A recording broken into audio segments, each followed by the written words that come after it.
Nick Walthall, David Tuckman here for 88 Poker. It's Magic Monday, folks. That's right. Oh, here we go. Wow. Whoa. Oh, look at these hands. Kings are good. We are heads up. The double elimination. I love double KOs.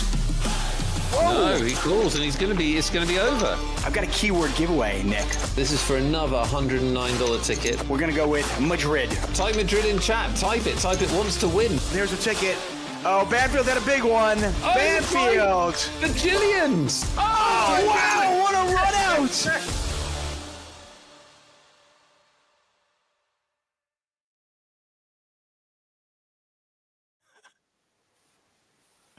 Hello, everybody, and welcome to a magical, most magical, marvelous, magnificent Magic Monday. It is that time of the day. Nick Walthall, David Tuckman here, courtesy of 88 Poker. I'm a company man. Look at that. I see that. I don't think you should have got it as a permanent tattoo, but it's done now. Ow. Well, branding has a cost. It's a metaphor. It's a metaphor for what you've done to yourself. Yes. Hello, David. Hello, everybody. Hello. I'm excited. More magic coming your way. How have you been, David? How's your post World Series of Poker hangover? Well, I didn't win the main event. I saw that. I saw that was not you. It was not me. Sometimes people do mistake me and Grinder, but no, it was not me. It was Michael Mizrachi. And let's see what else. Didn't win a bracelet at all. Mm-hmm. Good news, though, I didn't lose any money this summer. Good news, you didn't lose 100K like most people. There you go. In fact, I actually made money. Oh, well done. Yeah. Well, I didn't play. Yeah. How'd you leave Vegas with a small fortune? There you go. You go to Vegas with a small fortune and you don't you're play. with a big one. Oh, that's much better joke. Yeah. I should just let you do the jokes. No, it's fine. I just thought you'd know it. So it's an old Vegas joke. That's a good one. Nick Walthall, David Tuckman here, guys. Thank you so much for joining us for the $100,000 mystery bounty main event. The usual shenanigans. Us bantering on about poker once in a while. Not much analysis, but we do our best. And if you kind of can, I think if you can kind of like sift through the BS, you'll find a couple of nuggets of information in there that are really, really valuable. But more importantly, we've got giveaways for you, folks, and a lot of them. We have 7 $109 tickets to give away. Yeah, you heard me correctly. 7 $109 tickets to give away before we go off the air. In addition to a free roll where we're going to be awarding. Yeah, exactly. Buy now and get another pair of steak knives. That's right. No, we're having a free roll as well. That starts in 27 minutes. Yeah, this is just free stuff. You're probably wondering, how does this business model work?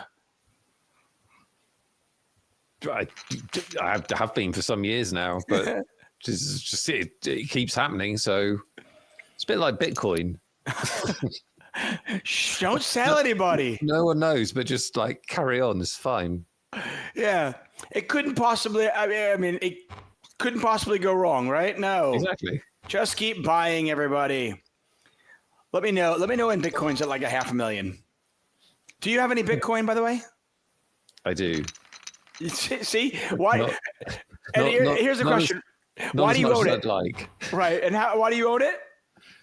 Well, seems like a thing to do, doesn't it? Right. It was going up. If somebody asked you like, "Hey, can you explain it to me?" No. I have the same Bitcoin story that everybody does, which is some poker player told me about it years ago, and I looked at it, and it was all very complicated because you had to get your own wallet and all of this stuff, and it was too complicated for me, so I didn't do it. I know, that's the most annoying thing. It was so complicated. Like, okay, you've got to get like a portable hard drive thingy. And right. By the way, the King Jack folded. This could have been a much different hand, by the way. King Jack was in the small blind, Silencio. Instead, it's just a funny butterfly effect. How many players in that small blind do call it the King Jack? And now we've got a huge pot early on in this final table. Instead, King Jack gets out of the way. The eights are in there, and it's just a check fold. Yeah, the hidden luck of poker is huge, especially in tournaments. Lime wants to know if you gave out, shout out to Lime, our amazing moderator. She wants to know if you gave out the password. for the I did 3-year-old? not. I did not, because we're talking about other some the things that are more like important in life. way more important stuff. Yeah, the free roll's in 25 minutes. Hold on to your pants, okay? Relax. It's coming, I promise. Now back to Bitcoin. I'm with you, by the way, because lots of people told me the same thing. Like, yeah. And I was like, what do I have to do? I don't understand it. And what is it? It was very weird and very complicated. And really, there wasn't very good information about it either, was there? So if you tried to read about it online, it was even more confusing. This is like years ago when it was really cheap. Oh, like, God, you I'm can making buy excuses for me not transforming my life, basically. Oh, it's so gut wrenching. Yeah, no, I was actually at an 888. I was at an 888 live event in Barcelona with Jesse Sylvia, and he was telling me that I should buy not only Bitcoin, but I should buy this thing called Ethereum. And I was like, "What's that?" And he's trying to explain it to me and everything, and it was at like $30. Right. It's like, ah. What was Bitcoin was at 30? No, Ethereum was at 30. Bitcoin was like 800. Right. Yeah, we still would have done pretty well. Yeah, you'd have done pretty well. But that's the thing is, though, everybody's got a story like that, because if everyone didn't have a story like that, then it wouldn't be scarce, or it wouldn't have been scarce, and then the value wouldn't have flown up when everyone got on board. So almost everyone, by definition, was late. Yeah. It does bring up and trust me, we are talking poker. Oh, by the way, I know you want it. The free roll password. We are in the throes of summer. And in honor of these throes, the password is summer 888. That's right. It's a summer of 888, folks. Summer 888. I always feel like the end of the World Series is a little bit sad, because not only is it the end of the World Series, but you're past the midpoint of summer, I always think. Like, yes, we've got a long way to go. We've got all of August. I get that, but you can already see the end. Sad. See, for me, it's joyous, because it's my kids are one day closer going back to school. Very different motivations. Yeah. All right. What time is it? 8 o'clock. Why are you still home? Go to school, kid. There's a totally different phenomena at my gym, where like you now see dads at my gym who are obviously working from home, but they've got a kid with them. Literally like putting the kid somewhere while they do a workout, because they just have no choice. Most of the gyms in LA now actually have daycare. Right. Yeah, exactly. So you can put your kid in this like daycare thing, like, here, you go there. Some sort of fenced area. Yeah, exactly. Actually, one of the gyms I go to, which is pretty cool, sick brag, I obviously clearly work out, guys. But you all know that. No, well, those clothes are very baggy. It's not your fault. It's a very baggy top. Exactly. I mean, trust me, if I rip this off, it would be scary. Little bet here from the Jack 8.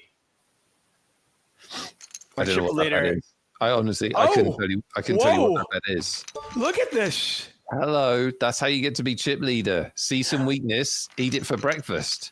Yeah, I don't mind the bet. I don't mind the bet. It's a small little value bet, but you've got to realize that sometimes when you put that small bet out there, it's gonna look blocky, and it's going to induce some bluffs, and you've got to be willing to, what are you going to do when you cross that bridge? Now, I don't want to play poker afraid of the monster under my bed, and I do like value betting there, but you got to be aware that when you do that, there's a chance you're going to get bluffed. And, let's give our chip leader some credit. That is Claudie, who has had a decent month of final tables, including a second place finish in a PKO Rumble 55.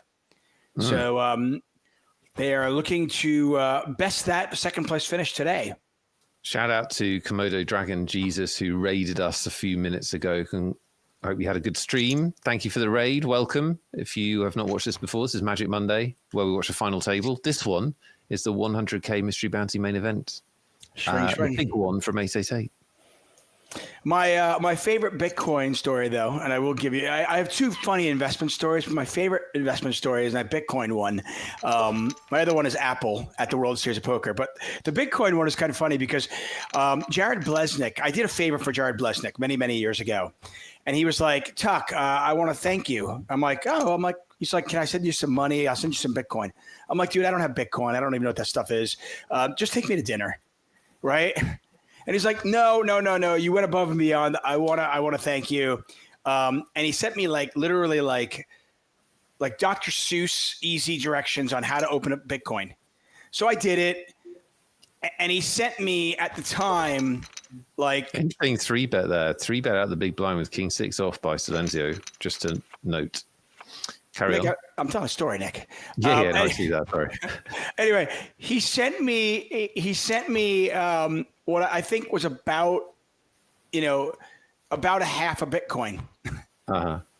Which is he's like, I'm just gonna give you a few $100, and it was like he basically gave me like what was about $800 in Bitcoin Nice. as a thank you, and that was about like 0.6 Bitcoin. Yeah. I forgot about it. Like I totally forgot I even had it. I didn't even realize. Fast forward to the 2020 election, I made some election bets, and I wanted to get paid in Bitcoin. And I was like, I think I have like an account. I think I set this up. And I go in there to check it. And there's like $20,000 in my freaking account. And I was like, wait, what? That's pretty cool. It was like, you find a $20 bill in your wallet, right? Yeah. And I was You like, found 20 bags. I found Very 20 nice. bags. Like, what? I totally forgot I had it. And, obviously Bitcoin is a lot higher now. So thank you, Jared Blesnick, for making me do this. Here's to you. That's a cool story. Those stories where people have either lost their password or got locked out their account or stuff like that is so heartbreaking. I actually don't even find them funny. I just find them like makes me feel nauseous. Like if it was you, you'd just be like, Jesus Christ. I have a friend who lost a hard drive, and he said there were like probably like 12 Bitcoin on it or something. Like it's just like now he's really he's well off, so it's not like, but it's more funny with him. But I do. Right. The funny thing is though, had I known I had the Bitcoin, by the time it was worth a few $1,000s, I probably would have sold it. So it was so good that I didn't know. So now it has become, and I apologize for the vulgar language, it has become my FU money, where I'm just like, you know what? I'm not touching it. I'm just going to leave it there. I didn't even know I had it. Let me know when it's at $500,000. Okay. I'll let you know. Let me know. Here. Trust me, the internet will let you know. Oh, good. Okay. You can always tell when there's if you go on Twitter, you can always tell when there's been a good day in Bitcoin, because all the lovers and haters are out there. Everyone lets you know. Yeah. Yeah. Yeah. So true. Empire AK says the pizza guy story is crazy. Yeah. That's the guy that paid for pizza with Bitcoin when it was $8 or something, and now it's like some obscene amount of money that he spent on pizza. I mean, the one thing I do try to point out to people is I know a lot of people like back in the day were playing online, like on kind of like off sites, and they were actually playing like 1 Bitcoin, 2 Bitcoin, like those are the blinds. Are you serious? Yeah, that's unbelievable. But here's the thing, though. The funny thing is, they all say the same thing, which is, I wouldn't have kept it anyway. When Bitcoin was at like 5,000 or 10,000 or 50, there were points during the thing that I would have sold off some. Yeah, exactly. Like, yes, the whole theory of, yes, if I kept it, yeah, I'd be worth $20 million. But I'm also not completely financially irresponsible. I'm not going to have every single penny of my net worth in this only. And that's Bitcoin. Thanks for coming to our TED Talk. There you go. Buy it because we have no idea why. But if it keeps going up, cool. It's got to be good. Disclaimer, do not take investment advice on Bitcoin or anything else from this show. Please. I love good, like fun investment stories like that. Like where like they're kind of like, oh, that's a good story. If we get a lull in the action, I'll tell you my my World Series of Poker Apple story. Okay. It's a good one. Can you turn it into a London Things question? Ooh. Yes, I can. Nice. No eliminations. A couple of interesting aggressive plays. That one from Ciordi and one from Silenzio, but not much going on apart from David Tupman's Bitcoin stories. Yeah, I timed it well. All in here, not going to get called. Silenzio, by the way, we have seen before. Silenzio, we have. Silenzio bought into this event 8 times. Oh, really? Yeah, yes. They certainly follow the mantra that their mom taught them many, many years ago. If at first you fail, try again. Yes. Very important lesson, isn't it? It is. The Homer Simpson version is good. You've learned the most important lesson in life, son. Never try. Or that, yeah. This is their best finish, by the way, since 2023, where they came in first at a blast table for $7,000. Oh, we've gone to big blinds. No one knows why. No one knows when.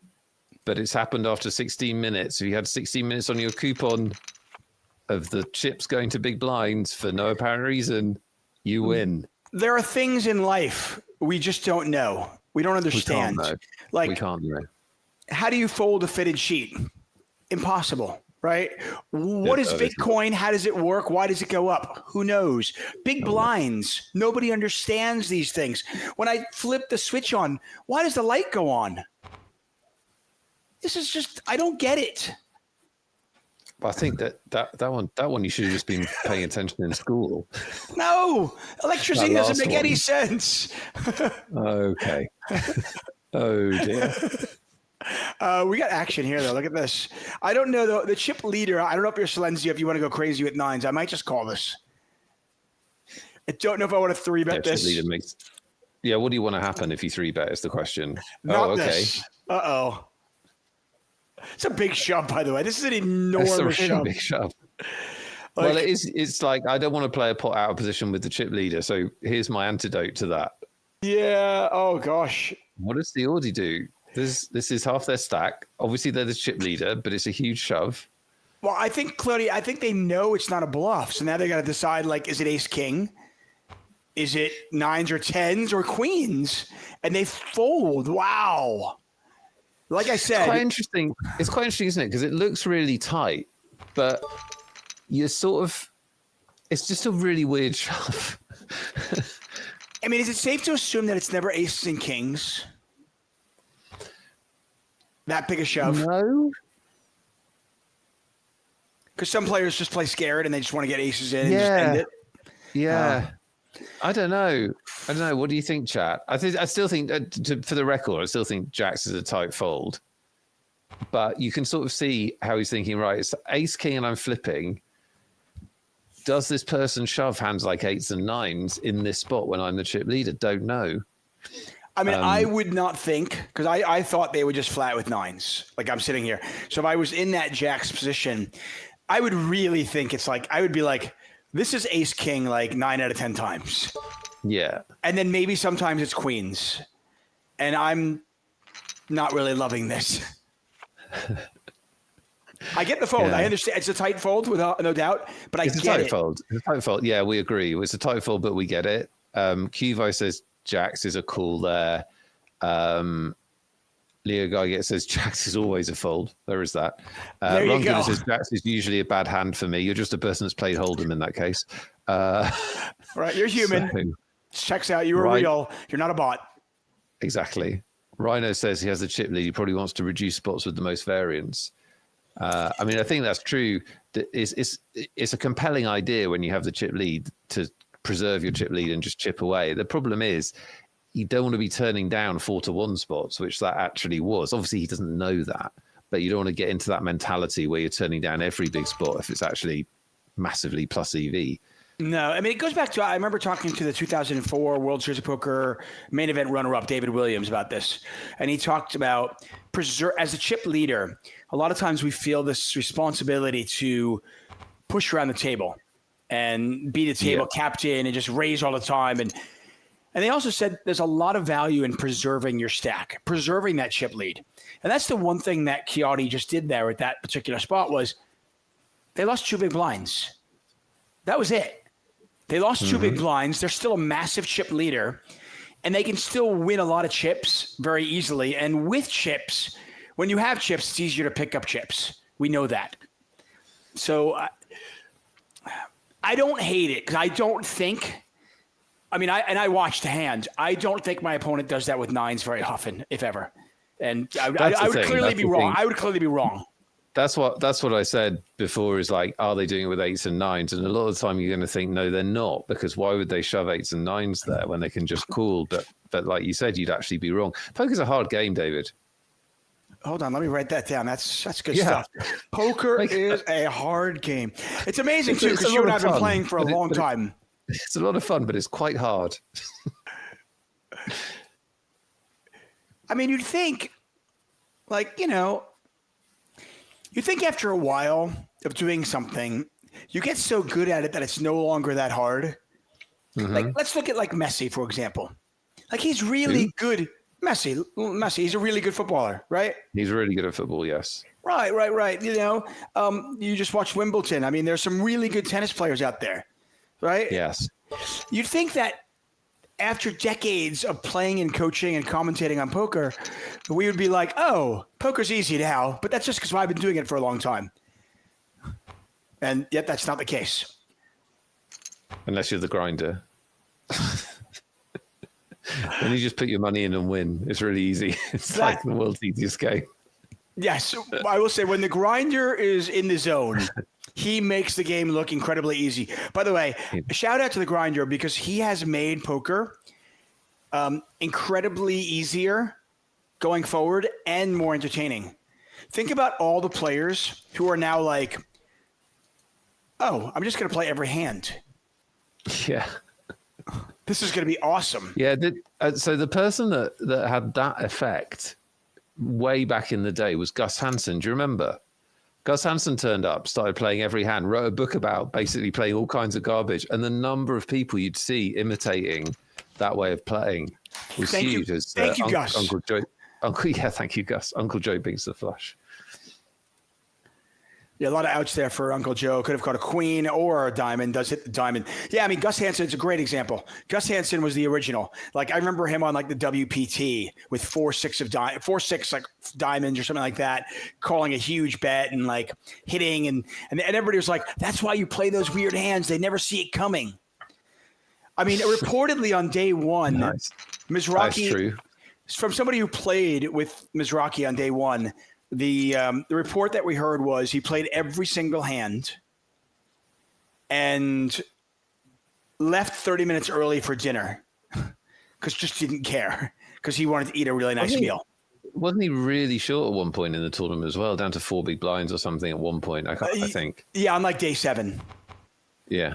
Right, but day 1, apparently, like the guy said, he played every single hand and just made a lot of hands and just ran up a stack huge. And then once he started getting chips, there was no stopping him. That's always been his MO, hasn't it? I mean, I haven't played with him, but that's always been the report on him is that he's just a really high variance player. But if he gets in front, watch out because he's just so aggressive. And I think there's an argument to be made, and feel free to poke a hole through this theory if there is one. I'm sure there is. There's an argument to be made because tournaments are so top heavy. Is there an argument to be made that Mizrachi's style is actually the way to play it? Like, just crash out and burn early or just go for it? This is the wrong time to ask this, but do you know for a fact that he's profitable? No. I don't, but although he now has like... He's profitable today, yeah. He just won $7 million. Right. And he also won the 50K Players Championship. No, I don't know if he's profitable. So I genuinely, I think it's a really interesting question. But you've got to be, it's really fun to watch. And we really need people like that in poker. Like really, really, because specifically in my game. Huh? Specifically in my cash game, please. Yeah. But we need them on TV. Like we need people that play loads of different hands on web streams because if it all becomes very tight opening ranges and very theoretical lines, it becomes much less good to watch. So we definitely need players like that.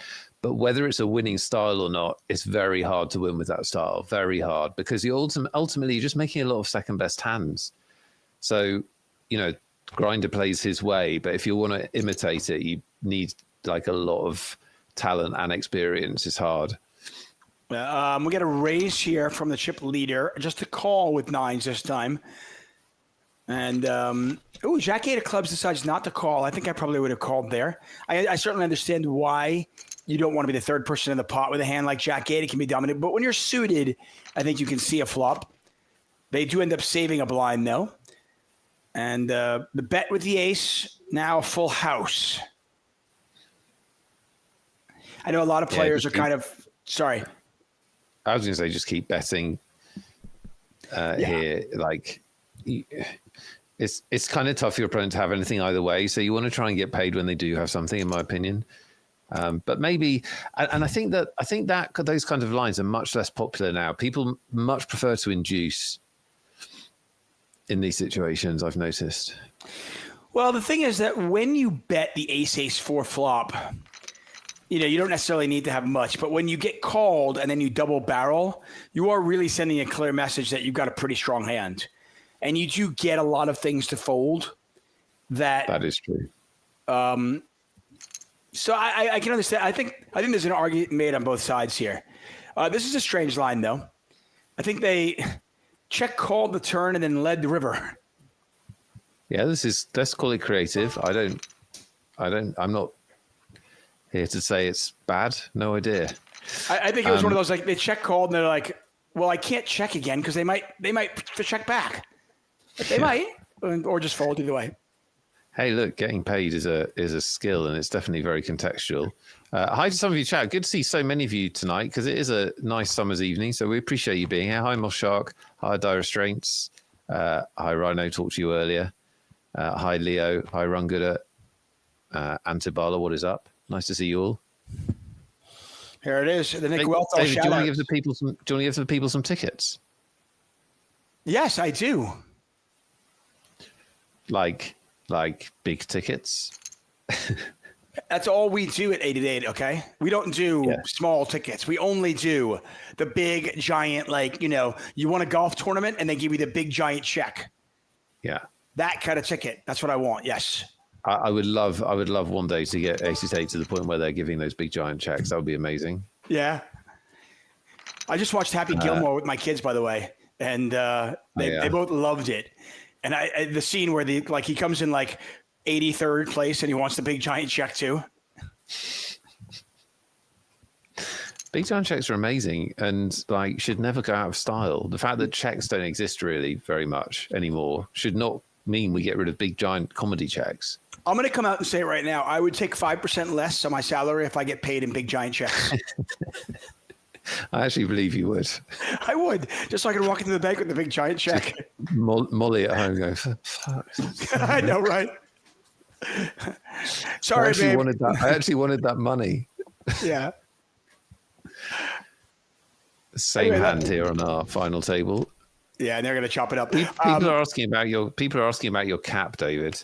Why are you not wearing a cap? But they find it very hard when you're not wearing a cap because you're always wearing a cap. Yeah, Leo Geigic mentioned, he's like, wait, Tuck has hair? I do have hair. I like to wear a hat because I like to pretend that I'm still 19 years old. That frat boy American image I like to portray. But no, I do still have hair. It's real hair. It's my hair. It's not a wig. And in fact, I just got a haircut. It's actually short right now. There you go. Look at that. Yeah. Killer Joe says, I'm hangover as hell. Can someone cheer me up? I can. I mean, that's the point of this show. Yeah, first of all, that's not the entire point of the show, but also the entire branding. Killer Joe 500. How does $109 tickets sound? Does that cheer you up, buddy? Giving them away cheers me up. Well, there you go. Should we do your World Series of Poker Apple question? Yes, sure. We could do that. I'll try to be as succinct as possible. Okay. We're gonna go back 21 years. My very first World Series of Poker ever. I am playing in an event. I'm playing in the employees event. Got aces here. Any big hands? Wait, we got aces with very little chips, and also we got to do the rules. Okay, you'll do the rules. I'll do the rules. We are going to get all. Very, very. We're going to get all in. Yeah, we will. It's a bounty tournament, so we're definitely going to get a call. Oh, and by the way, there's a $1,000 bounty left and a $500 bounty left. Oh, cool. A couple of big boys. Now, does CLD try and win 2? Yes, they do. And they might do it. Oh, but king out there, 9 out there. Oh, queen, the aces hold. Aces hold. But Coyote does get a no. Coyote Yeah, just they don't get loses. anything. They just lost. They came right. third. They came third. Yeah. The king on the turn got them there. So Tony They did. Shark up to 9 big blinds. Our short stack, that is Rafa Pradog or Dog, up to 4.7 big blinds. Anyway, you want to do the rules first, and then I'll do my little story? Yeah, the rules are that one of us asks the other a question. This is a version of the famous gambling game. What does Loddon thinks? Except we play what does Nick think or what does Dave think? You're trying to guess the answer that we will come up with. So if it's available on Google or whatever, that's irrelevant. It's what answer do we come up with. 2 tickets up for grabs when we play this, both for $109. Only one guess per player. You can guess on YouTube or on Twitch, but only one guess per player. If you guess more than once or spam the chat, Line will ban you. We're looking for unique value. So if someone else has got your value, put your number in. That's the only way you can change your guess. Otherwise, good luck. David, take us back to the past. That's it. That was it. Anyway, 2004, I'm playing my very first World Series of Poker. It's actually at Binion's, which I was pretty excited about that I could play there one time. I'm at Binion's. I'm playing the employees event. I am sitting next to a woman for hours and hours and hours. I take out my Walkman. Like I had a CD and I put it in a Walkman and I put my headphones on so I could listen to music. She takes out what looks like it's an iPod, but it's like huge. It's like a brick. And I was like, what is that? So we start talking about it. And she's like, oh, it's just like an MP3 player. I'm like, what the hell is that? No idea. She explains it to me. She tells me there's like 500 songs on this thing. My mind is blown. Exactly. I come home after that thing. I finished at 11th, by the way. I come home, call my dad. I go, Dad, this is going to change the music industry. This is crazy. I can put 500 songs on one thing. Okay? Mm-hmm. The next morning, I invested in Apple stock. This is 2004, folks. Okay? Okay. How much money did I invest in Apple that morning, Nick Wealthall? In dollars. In dollars. How much money did I invest in Apple in that morning? This was 21 years ago, folks. By the way, 100% the best investment I ever made in my life, clearly. Well timed as well with your story, because look at the hand that we've got on deck here. Do get your answers in chat. What am I going to answer? That's what you're going to try and work out. What am I going to answer? One guess per player. And we've got Jacks versus Queens. How much did I invest in Apple stock that fateful morning in 2004? Jacks versus Queens, blind on blind. This is just unfair. This is gross. I mean, if you're the Jacks, you're like, yeah, baby, how do I get the chips in? Do I limp and let them raise? Do I raise and then pile it in? Okay, I'm going to try the raise, and then hopefully they'll 3-bet. Come on, baby, 3-bet. Yeah, 3-bet. And then I'm going to fist pump get it in. They're so excited. This is what things are made for. Yeah, baby, I'm in. Oh, Queens. How do you have Queens here? I hate Jacks. Jacks suck. Yeah, exactly. I can't stand Jacks. And this is why everybody hates Jacks, friends. This Everybody is why they hates all hate them. What are they? What even are they? Yeah, Barney Cooper doubles up the 39 big blinds. And who was it? Who was it earlier said they just fold? Because that was clearly correct. Just fold. Don't try to limp. Don't try to get the money in. Just fold. Lavoisier, by the way, had a great opportunity there. And unfortunately for them, they're down to 2.4 big blinds. We have an all in here. Ace 8 versus King 10. A lot of clubs out there. Neither player with a club. One more club. We chop it up. That was fun. Chop it up like kissing your sister. By the way, I don't always like to pat myself on the back, but every once in a while, you know, I've told 2 very long-winded stories about my life, but I did not get either one in the way of poker. Yeah, you did very well there, David. You're growing as a web stream host. There we go. Give me a few more years. Once again, get your answers in. I don't think it's closed just yet, but they are going to close any second now. Ace Queen versus, this is a big one. We have a gut shot with the King of Spades draw versus top pair and the Queen of Spades draw. We should see some action. Now trip aces. We're checking. Yep, the queen no longer good. The queen would have been a straight, still a straight, but would not beat the full house that would be coming. Athlete 1978 with trip aces. It does hold now a full house. By the way, if your name is Athlete, does that mean, is it like, the guy who's like the small guy who names himself Big, or the huge guy who names himself Tiny? Do we think Athlete is an athletic guy or girl? Well, Nick's rule of businesses is that if there's a describing word in the title, it's the opposite. Right? That's Nick's rule of businesses. So the comfort in is not comfortable, for example. EasyJet is not easy, and so on. So athlete, no, they're not an athlete. I love it. Leo Geiger, by the way, said just Googled. David finished 11th in that event for $1,520. He probably invested it all. It's a good read, Leo. It's a pretty good read. Free roll password, my friend. Very simple. The free roll has begun, but registration is still open, so don't worry about it. The password is Summer888. How did you only get $1,500 for 11th in the World Series of Poker Dealers event? It was 2004. What was the buy-in? Like $80 or something? No, 500. 500. It's a $500 event. But remember, there were no re-entries then. Yeah, back when poker meant something. Back when it was pure. Well, also, I mean, keep in mind, like the main event got like 2,000 people that year. It's mad, isn't it? It was still at Binion's. We were still downtown on Fremont Street. I actually stayed at the Golden Nugget that year, that summer. Oh yeah. I stayed at the Golden Nugget, which is pretty cool. Yeah, I went there for about 10 days, played a handful of events. I got to play with Doyle Brunson, which was super cool. All in and a call, ace king versus jack 10. There's a jack. River, no, it's a king. And we do have an elimination. 37 minutes in, we finally lose one. It is Lavoisier gone in the eighth. Athlete going to pick up some money here. 37 minutes in, yeah, geez. Okay, small bounty, just $52 goes to Athlete, meaning of our 7 remaining players, there's one $500 bounty left and one $1,000 bounty left. Contest is closed, everybody. That's it.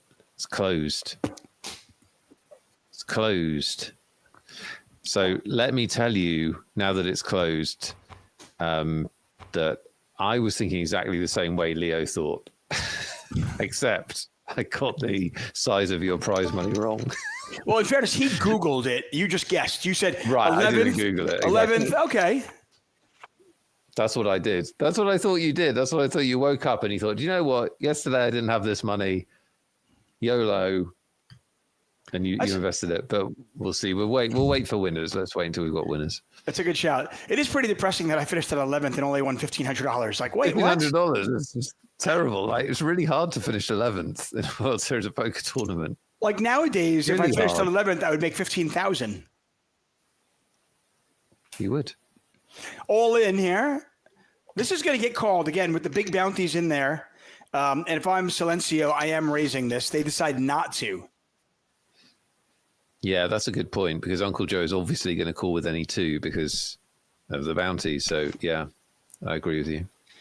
Yeah, I mean, without the bounties, I'm okay with trying to, like, get a player out. But with the bounties in play, it's just worth too much money. I mean, $1,000 is 10 buy-ins. And they're going to let Uncle Joe get this here. Not much, really no incentive to bluff. And Uncle Joe is going to eliminate Rafa in 7th place. Rafa will take home pretty sizable amount of money. Rafa takes home $2,600 for 7th place. Uncle Joe, whoa, 200. Nice one. Really nice, Uncle Joe. Hard to win $200 with the Jack 4 offsuit, but they did it. We've got winners, David Tubman. Speaking of winners. I love winners. What did you ask me again? I asked you in 2004, I bought some Apple stock. I invested in Apple for the first time in my life. And I asked you how much I invested. It was the best investment of my life. And I asked you how much I invested. So I've done spoilers, but as I intimated, my entire guess was based on you investing what you won, because it just feels like that would be the story. So you woke up, you went, I got this money, So I reckoned you won about $4,000, and then I didn't know if it was like 500 or 1,000 or something like that, because I thought maybe you took back your entry fee. There's a whole narrative in my head about this. It's great thought process because by the way, you're like essentially spot on. Okay, so I figured you invested your profit, but we now know this is going to be way off. But anyway, you invested $3,500. Boom. That is exactly the right answer. I did invest $3,500 in 2004 in Apple. And if you answered $3,500 or around $3,500, you might have just won a $109 ticket. So my best investment of my life might turn into one of the best moments of your life. Let's see how it plays out. If you are Claudinium, well, two people were really, really close. Claudinium guessed 3,528. And Natris guessed 3,520. Both of them just $20 and $28 off the actual number, and they are our winners. Claudinium and Natris, you have each one just won $109 tickets. If you did not win, don't fret. We have 5 more tickets to give away before this show ends. How much did you actually invest? 1,000 or something? No, I actually bought. So I actually invested, but see, the thought process was spot on. So that wasn't the only event I played when I was there, and I did well. Yeah, I did well in a couple of other events, and I ended up basically making about $4,500, and I did invest all of it. And that's how. So I was like, on the money with my process. Your thought process was absolutely. Because I had no money really then. Right. I didn't have any money. You thought I might as well put it in one stock. I didn't have much money, and I was like, I went to Vegas with like $3,000, and I came home with like $7,500. And I said, okay, I'm going to take the $4,500 and I'm going to put it in this stock. And it worked out that it was about 100 shares of Apple at the time. It was like 100 shares of Apple. And did you sell them? I have. Throughout my last 21 years, I have occasionally sold some, but I still own some. Nice. Congrats to you. I'm living in some of the shares.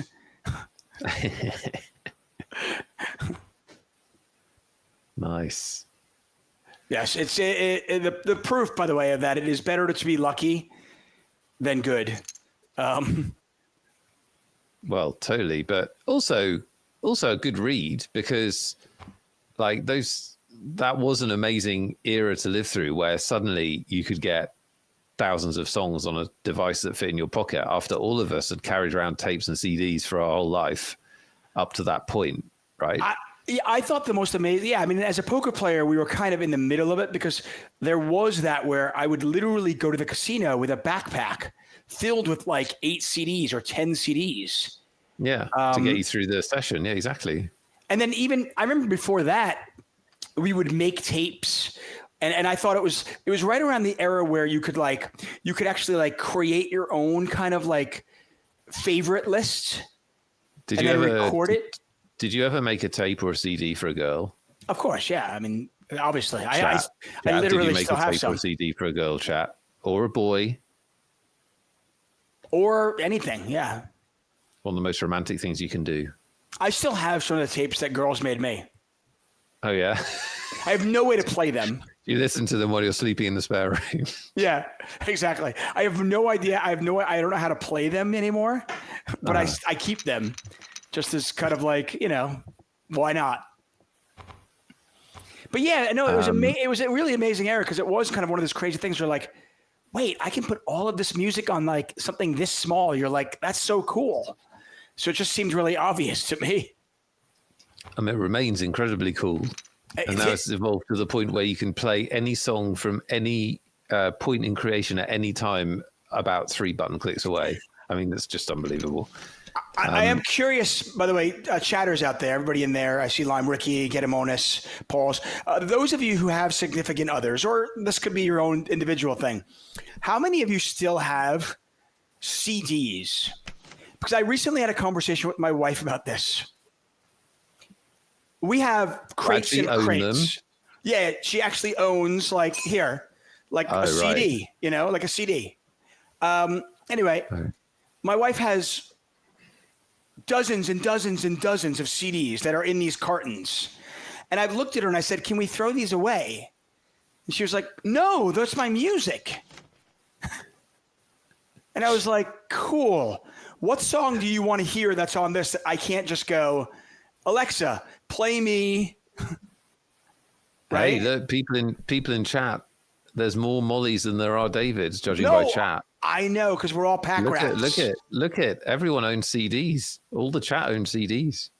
I understand the thought of like owning like the old vinyl because it's kind of, but like a CD is like, okay, really like.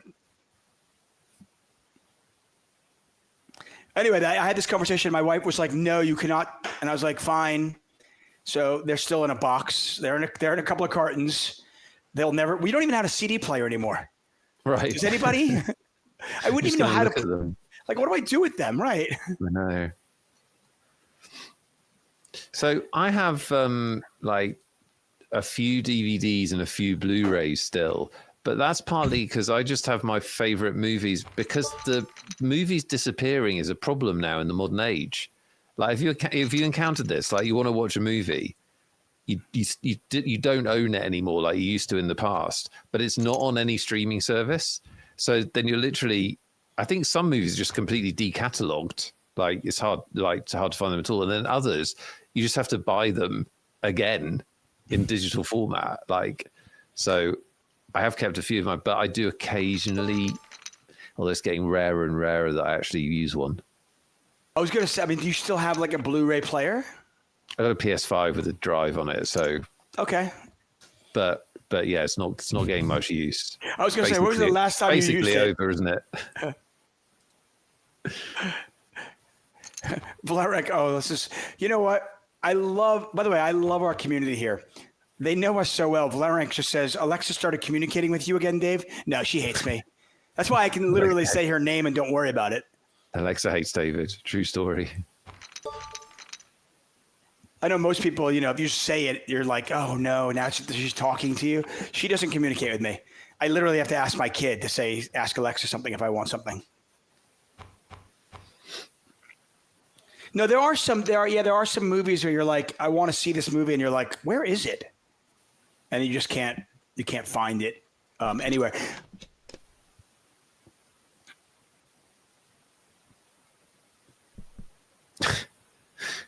Dara Strange has been searching everywhere for the Spice Girls movie.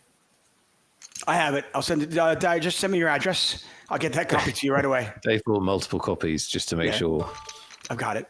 There is actually a movie. There's a movie called Youngblood, which is a hockey movie with Rob Lowe. I mean, it's got a great cast like Rob Lowe, Patrick Swayze, Keanu Reeves, young Keanu Reeves. Like, it was quite popular, like niche popular. It's not. I can't find it anywhere.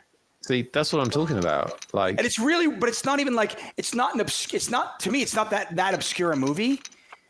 But I wanted to show it. Like, Molly was asking me for like other good hockey movies. I had shown her Slapshot, Goon, Mighty Ducks, and she was like, and I was like, Youngblood, and I was like, Youngblood's a fun movie. It's not appropriate for our kids yet, and I couldn't find it.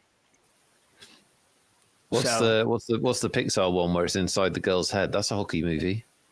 Oh, that you can still get that Inside Out too. Yeah, she plays hockey in that. That's a big. Oh, please, that is a big Tuckman family favorite. The kids love it. I bet. Oh wow, Silencio folds here. Ciodi's made it 2.5, but we've got an all-in player with a couple of big bounties still out there for 1.5 big blinds. So slightly surprising. Everybody's not in. Yeah. King High is good right now. It's one of those rare times where you might actually even bet King High, thinking, okay, I could theoretically beat the all-in player, right? Mm-hmm. And get the other player out who maybe has some equity versus me. It's worked. And it has worked.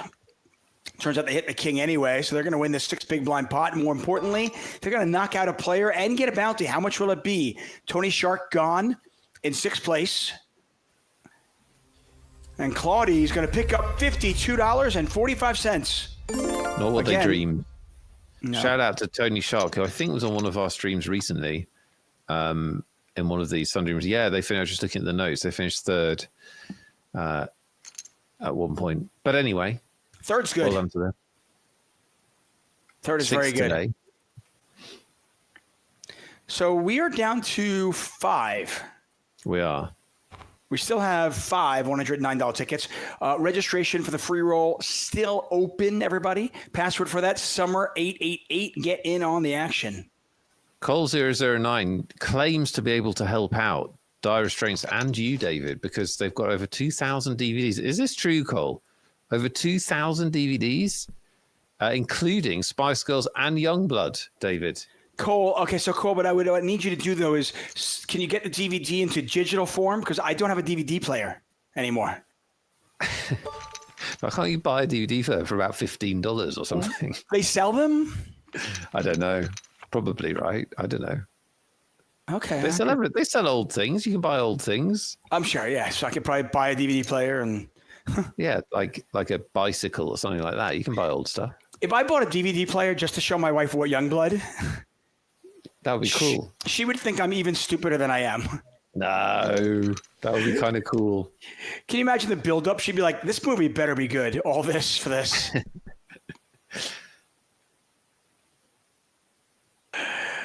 We are headed to the break. It looks like in a few minutes. King 10 versus King Jack. Got a heart draw here for Silencio.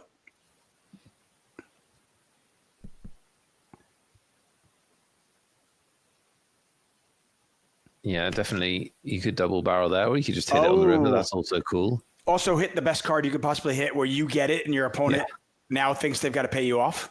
That was better than my plan, which was to bet again. That was stupid. This is a much better plan. Yeah, they're going to get paid now. Yeah. Exactly. You would have just won the pot. Yeah. Amateur.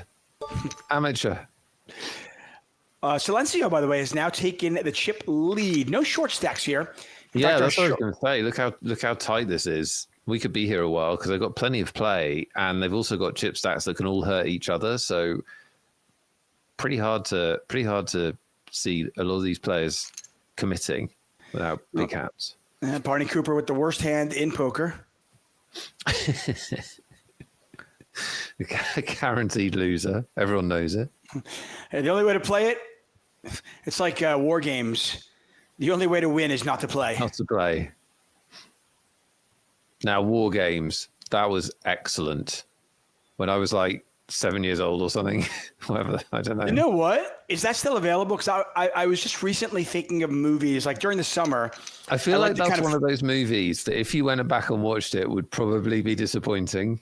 Of course it would be. I mean, I watched Red Dawn. Right. Like Red Dawn was one of my favorite movies growing up when I was really little. And then I didn't forget about the remake. I saw it later on in life and I was like, oh, this did not hold up well. This is quite bad. The thing with war games, I kind of, so during the summer, I look for movies that my kids can watch because they stay up a little later and they want movie nights, right? Mm-hmm. So we recently watched Happy Gilmore.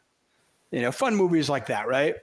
Mm-hmm. Anyway, I was trying to think of something like Goonies. Yes. Anyway, War Games. War Games is a really good one on the list. Original Karate Kid. Have they seen that? Yes, my youngest one calls it Ninja Kid. Ninja Kid, awesome. Yeah, he calls him Ninja Kid or Ninja Boy. Ninja Boy. Accurate. But they did just recently watch Karate Kid as well. But I'm thinking War Games. I'm going to put that on the list. I think that's fine for an 8-year-old, right? There's nothing. I don't think I'm trying to remember it. There's nothing scary in it except that there's nuclear war. Like we're all going to die. But I don't think that is. It's basically just a lot of running around, isn't it? Right. They're just playing. They're playing tic-tac-toe. It's fine. That's pretty cool. The end is pretty cool. But like, I don't want to rewatch it because what if it's not pretty cool? It's pretty cool in my head. It might not be pretty cool for you anymore, but I you know what? I will watch it with my kids and I will let you know. Okay, thank you. I'll come back and report to you. I appreciate that. We can come back and report on my childhood experiences and tell me if they're still,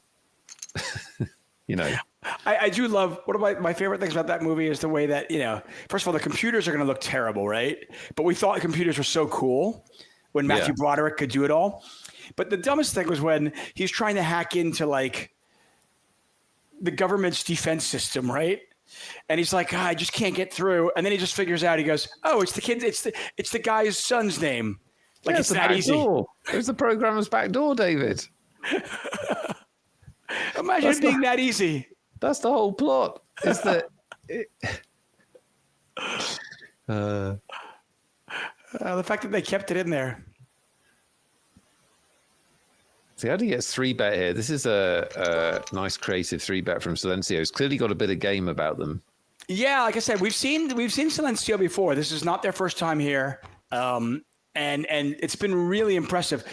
The nines play kind of showed us a lot, because while it might have been ICM suicide, and it certainly could have been, the fact that they were willing to kind of take that risk says a lot about their game.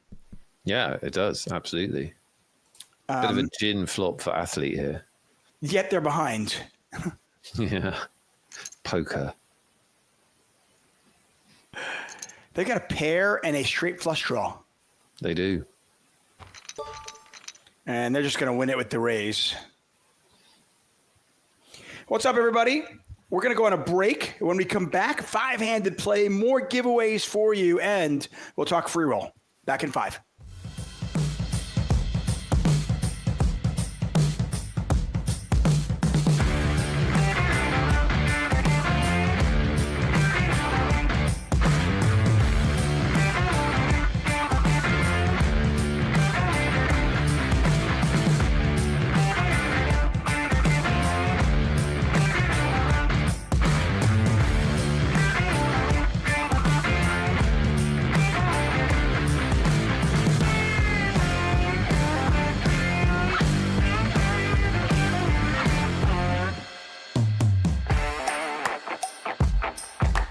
So today I leave for Barcelona. I get in late tomorrow night. They only fly me out to these things once in a while. Need to make the best of it. And personally and professionally, hope I do.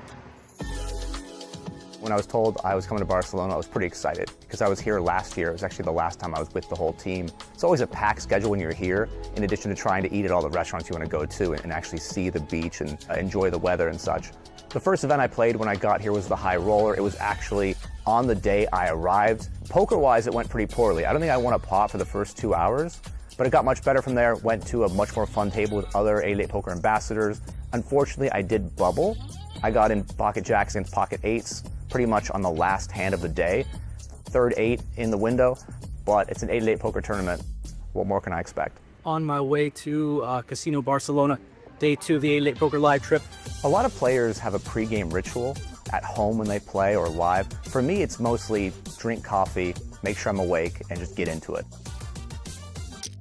My day 1 was actually very busy because before the event, I got to film 4 separate made-to-learn episodes for 8-8 Poker. Many players choose instead to simplify their strategy, having 1 or 2 bet sizes, picking that based on the board texture, the stack size, etc. And because I don't come out here very often, my schedule's packed. So it's content, play, content.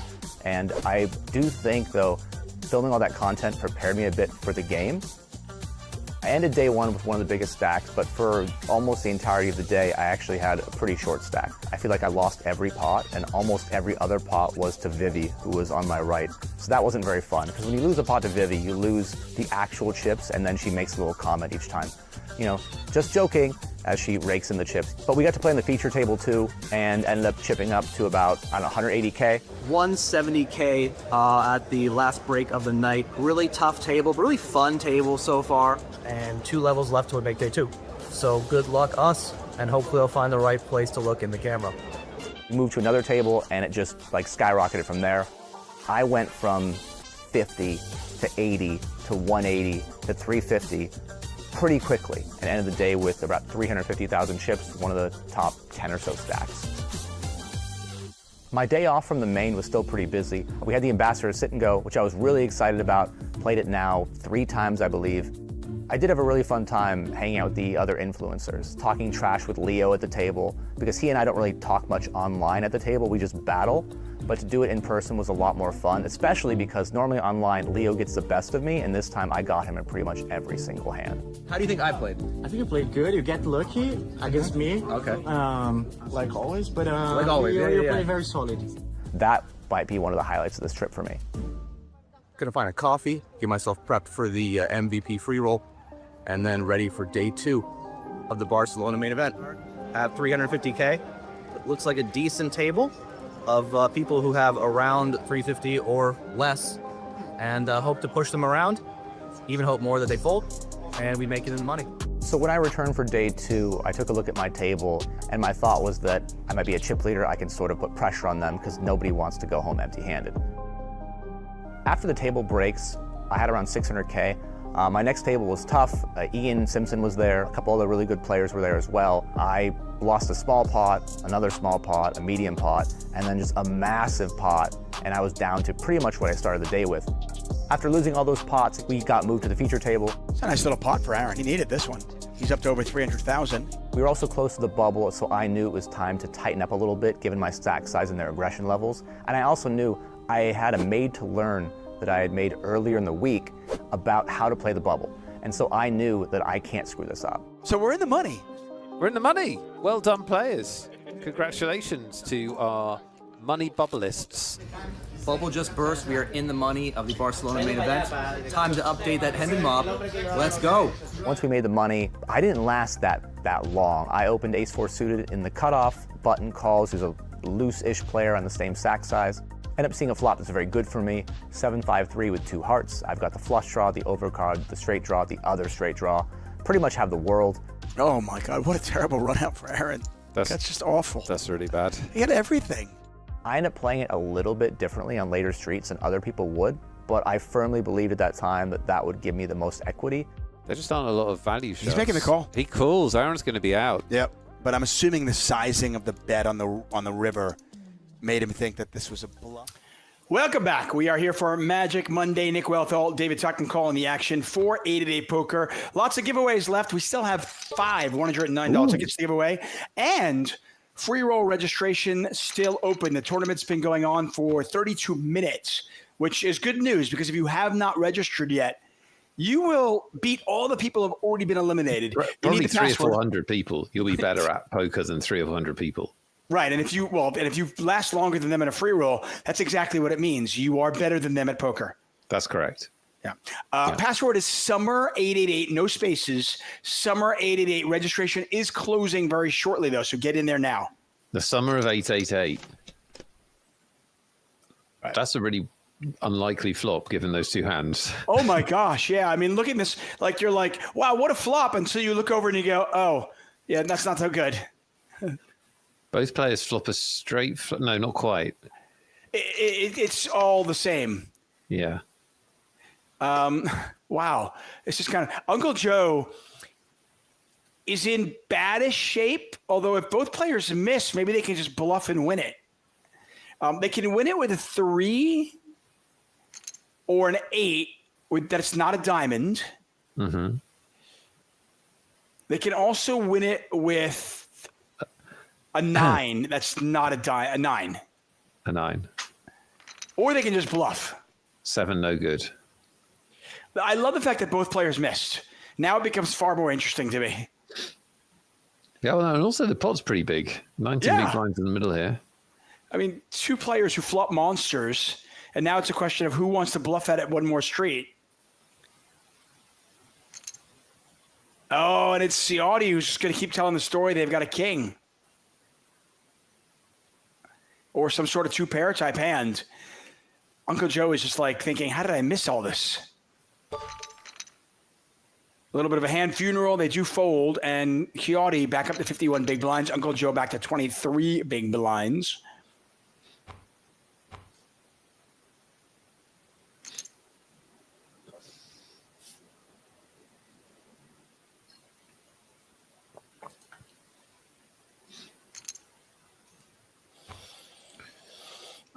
Uncle Joe definitely not tilt 3 betting. That is in no way, shape, or form an attempt to get revenge.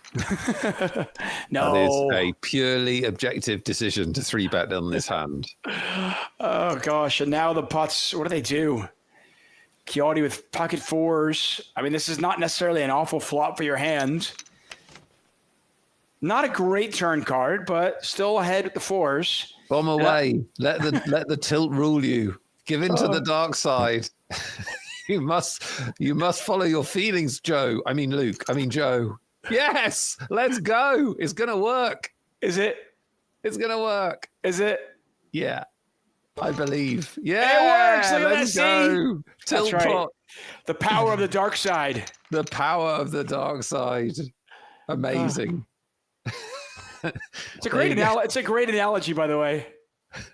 It's like, there you go, kids. There's an objective lesson. Tilt is profitable. Most of the time. It's not. It's not. It's really not. I can't believe that worked. I mean, I love that in their head, like on the river, they're like, why am I here? How has this happened? What do I do now? How many times have you gotten yourself in a situation like that where you're looking down at your hand, you look at the pot size, you're like, how do I have this hand? And how did that pot get so big? And now what do I do? I've got these 2 napkins. What's happening? Yeah, this is gross. What's up, everybody? Thanks so much for joining us here on a beautiful, splendid Monday summer evening. Pair of aces for Athlete 1978. Silenzio going to try to rep. It's not going to work. It really isn't. It's unlikely to get aces full to fold. Always a challenge. Last chance of the free roll if you're not already in it. Summer 888. Summer 888. Get in there now. It looks like we're deep enough, Nick. And we have enough players left that we'll get some free roll calls in there. So we'll get a chance to kind of see how you're all doing. Maybe we'll make the money.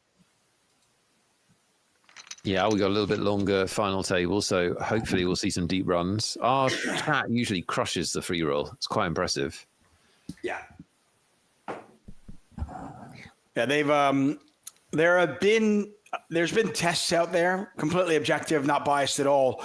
And our chat is the most intelligent, smartest, most talented chat there is when compared to other chats that are like their chat.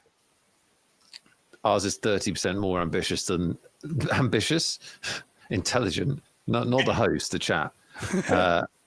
30% more intelligent than the average poker chat. We had a survey done. It's quite impressive. Yep. The same, by the way, the people who ran this survey are the same people who ran a survey that voted the burger joint down the street world's best burger. World's best burger. Yeah. There is a burger joint. There's a burger joint like 3 miles from my house, by the way, that literally there is a sign outside it that says like world's best burger. Can you not get sued for that stuff in America? Because there's a lot more of it in America, and in the UK, like nobody does it because I think there's just so much regulation. In America, you just say what you want, I guess. You can get sued for something that can be viewed as plausible. If it's just like hyperbole, it's fine. Yes, and also if you're suing, there's got to be damages. Like if somebody got to come in, eat the burger, say this is not the world's best burger, I would like to sue for damages. What do you want? You want your $4.85 back? What are you looking for, buddy? I do. Yes, I do want that. I want that back. Okay, I mean they'll probably give it to you. You can't have the world's best burger anyway. All burgers are the same. Oh, controversial. I love saying that to an American. What? It tilts Americans so hard. Like the thing with Americans is all of your food is in such a narrow band of taste. Like it's all like so bland that you can taste the difference between 2 burgers. This is coming from a British person. Are you kidding me? We have the world's best food. I'm not having this conversation. All the best chefs are British. All of them. British. Yeah. Yes, because you know what? When you ask people about food, you go, food. What are you guys thinking? Like Italian. Oh, I love Italian. French food. Yeah, I love French food. Well, Spanish tapas. Spanish tapas. That's amazing. Oh gosh, I love that too. Yes. You fall into the trap, David Tuckman. You mentioned French food, which, as everyone knows, is the biggest con job on the planet. One of the worst cuisines in the world, the French. The only thing they're good at is cheese, which is not a meal, All of their meals are awful. They have the worst quality meat in the world. They invented sauces to disguise how bad their meat is. And then they hijacked the language to make French the language of cuisine so that people thought they would knew what they were doing. It's awful. Listen. I lived in the UK, and I will say that the food is far better than I was led on to believe. It probably is better, but it was far better than I was led on to believe. But if you ask people, it's like, hey, where's the best food in the world? And you said, like, name some amazing foods, and you're thinking of, like, London. London is amazing. It is amazing. Yeah, but it's not British food. It's like the Indian food in London. No, it's like with everything else. We stole it from all around the world, and it's amazing. That's the point. Oh, gosh. I do love how you lump all of America, all 50 states, into just terrible, one man. bland food. Look, when I go to America, I really like it for like a week because it's like an indulgence, isn't it? Like you're basically just eating fat, and it's delicious, like brown fat in different forms. Will you visit me? Will you come visit us, please, in LA? Well, LA's great. LA's got great food, but it's not American. It's like what you said to me. It's not really American food, is it? There's a lot of LA cities. I mean, there's a lot of cities in the state. I mean, New Orleans. Have you been there?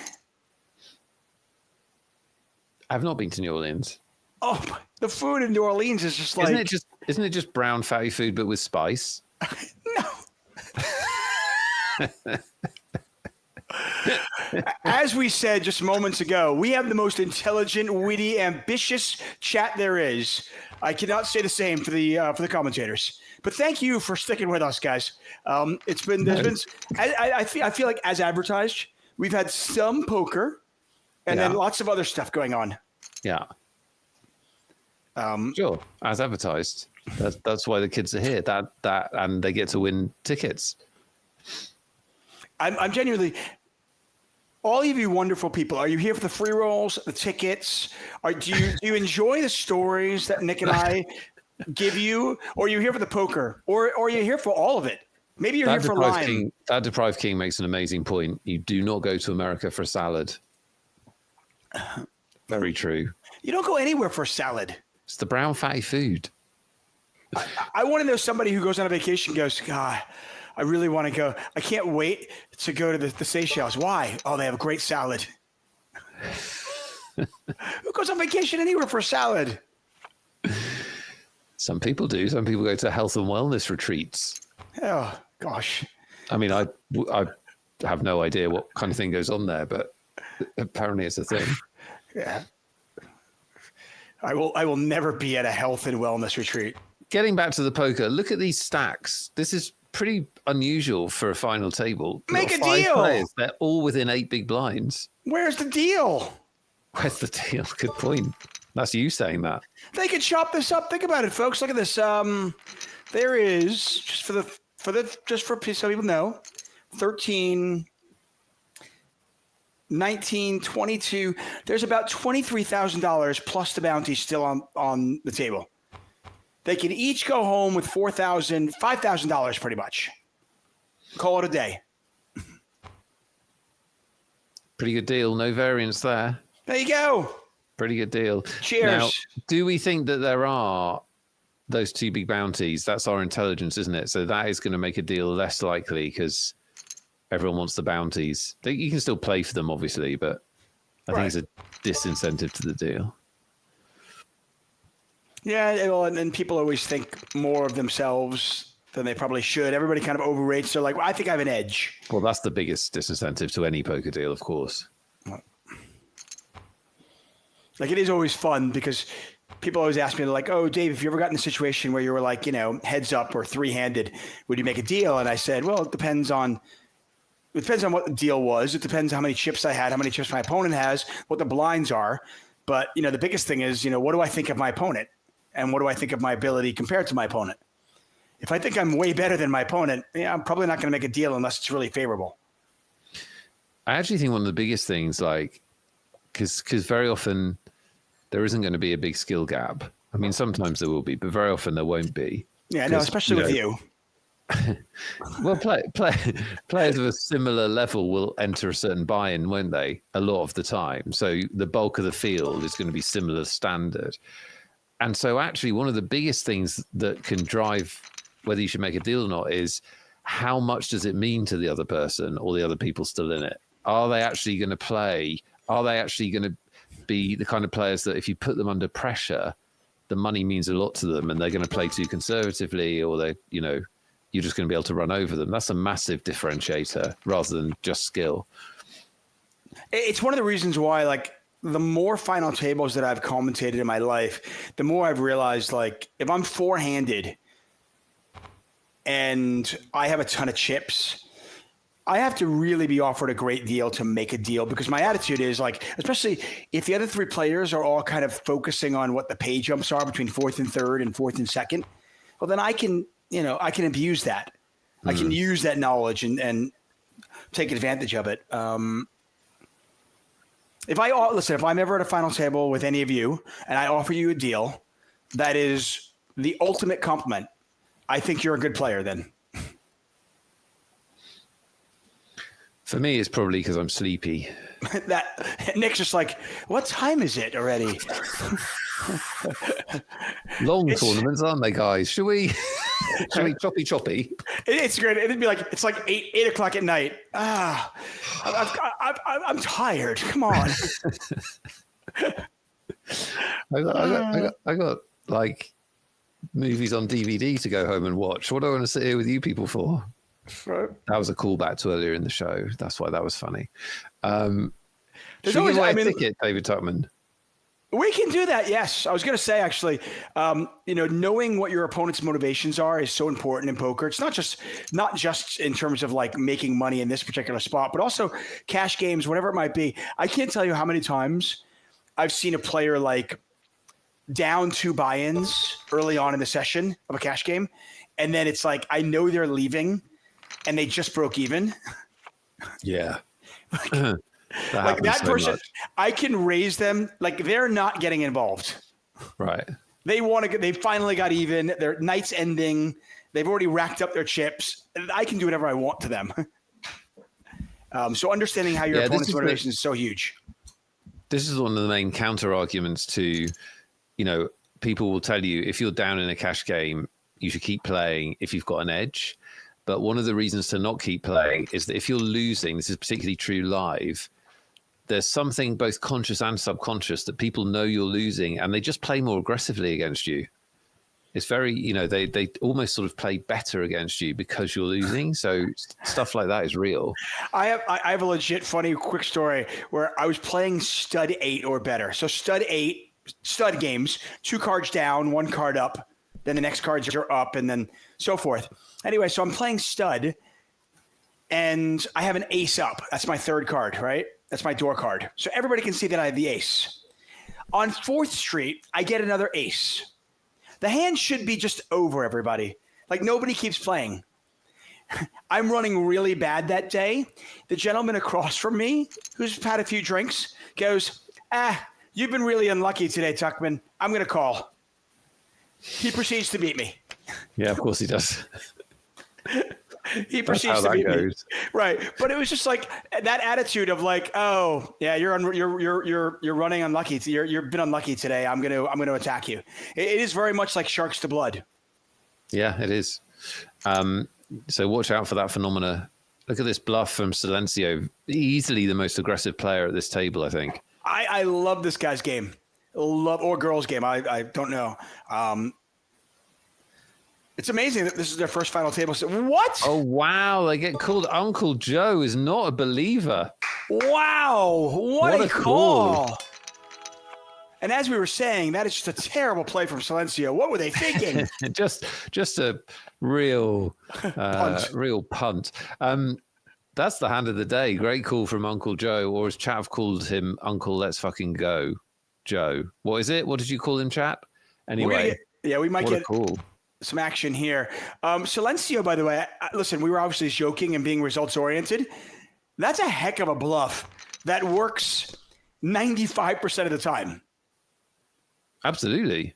Yeah. I mean, okay, there were some busted draws and the board paired, and it's like, what hand are they representing is obviously a question, but that bluff still works. Like, it's a very hard call for Uncle Joe to make for that amount of chips at this point in the tournament. Yeah. Great call, great bluff. But Uncle Joe's got the chips now, and they are our chip leader. Okay, you mentioned tickets, and I feel like the chat is getting itchy. We got massively sidetracked. We're giving away a ticket. The easiest way to win a ticket anywhere, certainly a $109 ticket, quite ridiculous. You just type in the keyword. Now, Lime has picked the keyword and decided to make it slightly harder. But it's now very appropriate and slightly ironic, because this was from Anne a few minutes ago. Good luck, everyone. One $109 ticket out for grabs. The keyword is bluff me, Uncle Joe. That's a lot of words. Bluff me, Uncle Joe. It's not a word, is it, David? I have mentioned this to her. So it's a lot of. Well, okay, you know what? Listen, the winner of this is going to earn it. This is a tough one. Bluff me, Uncle Joe. Bluff me, Uncle Joe. Let's call it the key password phrase or saying. Wow. I mean, if you can even put it in there, I'm impressed. A lot of people are getting it right. I'm assuming they're just copy and pasting, right? Yeah, there's no E. There's no E. Warning, team. There's no E. Those of you that have put it in with an E, does it still count? No. No. It's not bluff me, Uncle Joey. It's bluff me, Uncle Joe. Right. I mean, some people do spell their name Joe with an E, and it's not Joey. Just putting it out there. But for this purposes of this, it is bluff me, Uncle Joe with no E. Don't complicate the issue. It's already complicated enough. Sorry. Yeah. This is easily the most difficult keyword we've ever had. Lime, this is going to be payback. Lime, I'm going to come up with the most difficult Nick Thinks question next week. Just for you. Oh, I've got to come up with a question. I've forgotten my one job. I definitely had one. What was it again? You have lots of jobs. You need to ask me a question, but later. Wait a second. We still have 5 players. I've got it. It's really good. I'm going to come up with a question for next week where the answer could be anywhere from 4 to 4 trillion. Have fun, Lime. Bluff me. Nice. Bluff me, Lime. That's not very nice. You just came up with a creative keyword. Why are you being so aggy?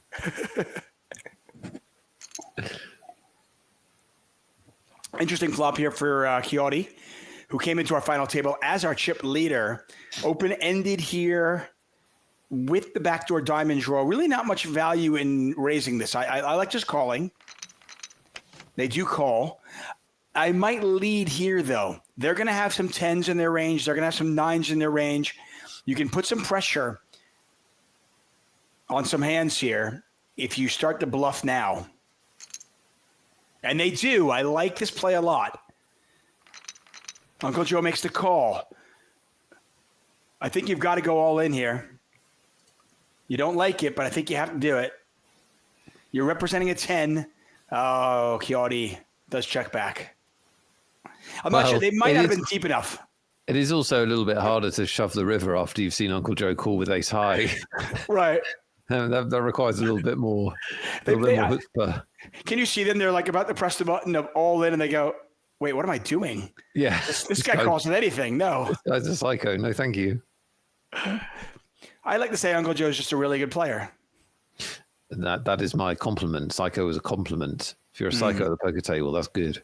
Okay. They're playing really great. They got all the chips. They're our chip leader. We're going to run this, David Tom, and somebody's going to win a $109 ticket for typing "Bluff Me, Uncle Joe," and that person is Uncle Joe. It's not Venomzin. Venomzin 44. Venomzin 44. Congratulations. You won a $109 ticket. We got 2 left to give away. And then 2 more on the Poker Wheel of Justice. If you don't know what that is, stick around. It's the 3 minutes of most exciting media in poker every single week. Or your money back. Things don't get more exciting if it's in 3 minutes. Nothing gets more exciting. It's pretty amazing. You do not want to miss this. One of my favorite things, by the way, as we see a ace king raise, queen jack, probably a call, I would assume, from Barney Cooper. One of my favorite things is as you and I have commentated many of these online tables throughout our career, the slow realization of what a name is.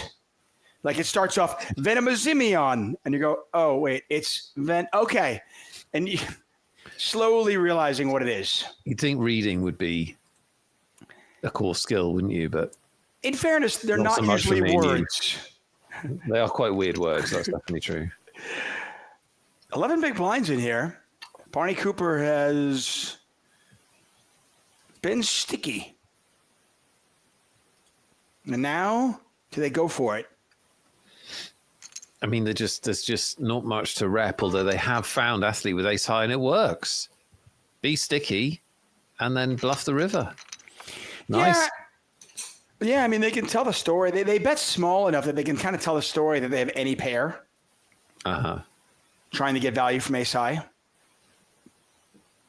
It worked. Well, it wasn't Uncle Joe, so. Silenzio are short stack by a long mark. There's a pretty big pay jump between 5th and 4th, by the way. It's a $1,000 pay jump, so worth not getting knocked out here.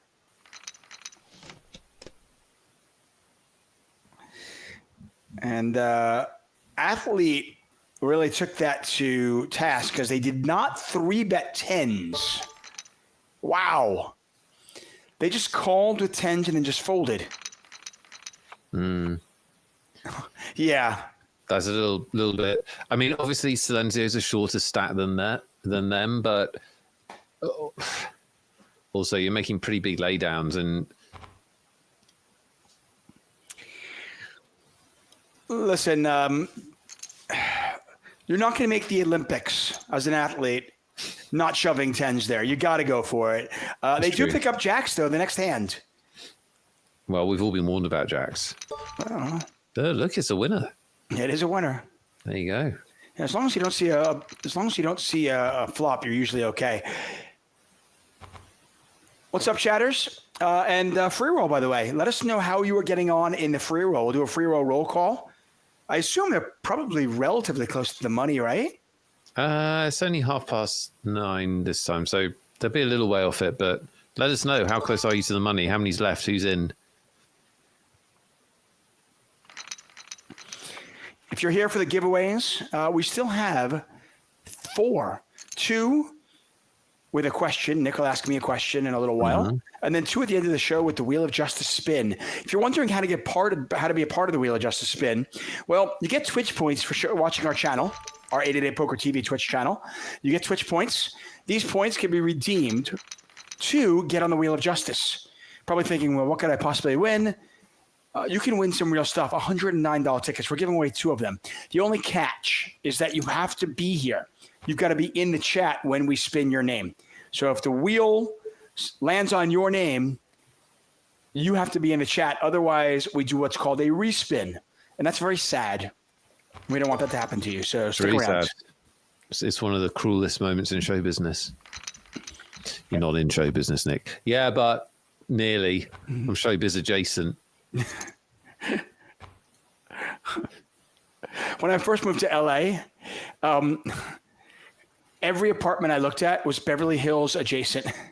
Yeah. I mean, like apartments that were like 13 miles away. It's on a hill. Right. That woman there is named Beverly. What are you talking about? She walks her dog here every day. It's Beverly Hill. What? What's your problem? Nico Poker, are you really second in the free roll? Go get it. Good for you. That's awesome. Bills is 33rd. This is out of about 600 players. Jedamona, Cindy Bear still in there. Spin it up, please. I would love to see that. How many get paid? We got 600 people left in the free roll. Good luck if you're one of them. It's always amazing how good our chatters, our audience is at the free rolls. We have a lot of deep runs and a lot of wins. Yeah. 420 get paid. So you're right, David. Not a million miles away from the money.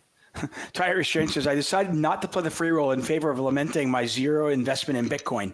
Hey, Dire Restraints, if you play the free roll and then you win the free roll, you could take that free roll money and parlay it and put it into an investment. Wow. See how he folds here, even though there's That's a fascinating fold. Silencio's all in is the story for just over 2.5 big blinds.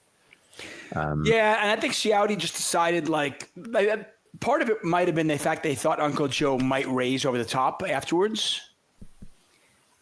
And I guess they just figured they're like, listen, I need these chips. Well, Silencio is going to be the 10 plays, so yeah, unless Uncle Joe bluffs, which doesn't make a ton of sense. Unless Uncle Joe bluffs, Uncle Joe is kind of out there recently. No bluff. So Athlete's going to win, and is Silencio one of the big bounties? We're going to be down to 4 players. Yep. Silencio out in 5th place. We'll see exactly what they've won in a second. But first, let's see what their bounty is. It could be a big one. It's not. Another $52 one, meaning, according to our intelligence, we have 4 players left, one $500 bounty left, $1,000 bounty left. Silencio, by the way, picked up with bounties and 5th place money about $3,500. Nice. Great run. That reminded me of, according to our intelligence, reminded me of Team America World Police when their computer was called intelligence. So they could make jokes like, we need intelligence. And it went down and they could make the joke, we have no intelligence, and on and on and on. Very good. It's such an underrated movie. Oh my God. It's the actual most I've laughed in the cinema. My face was like in rictus of pain. It was so funny. Yeah, it's genuinely the best movie 98% of the world has never heard of.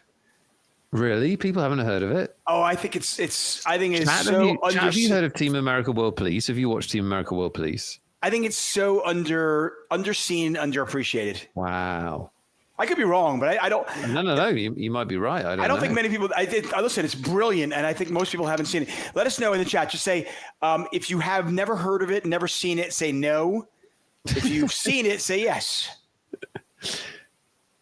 Yeah, look, our chat is sophisticated. Arabella says that's the best ever fight and sex scenes. That's absolutely true. Look, I got no. I mean, there's like half our audience. If not, it's like no. Fuck yeah, says Pedro, which is the exact correct response if you've seen the movie. Team America World Police. Honestly, if you haven't seen it and you want cheering up, or you just want to laugh a lot, like you've got a treat coming. By the creators of South Park, yes, exactly. Yeah, Nick will send you each a DVD and a DVD player for you to watch it. Team America World Police must be available. Oh no, definitely, it has to be. Yeah, those of people who've seen it are all like, "Fuck yeah," or "I've seen it multiple times." And then there's the Nope crowd. The Nope crowd. Go see it and thank Nick later.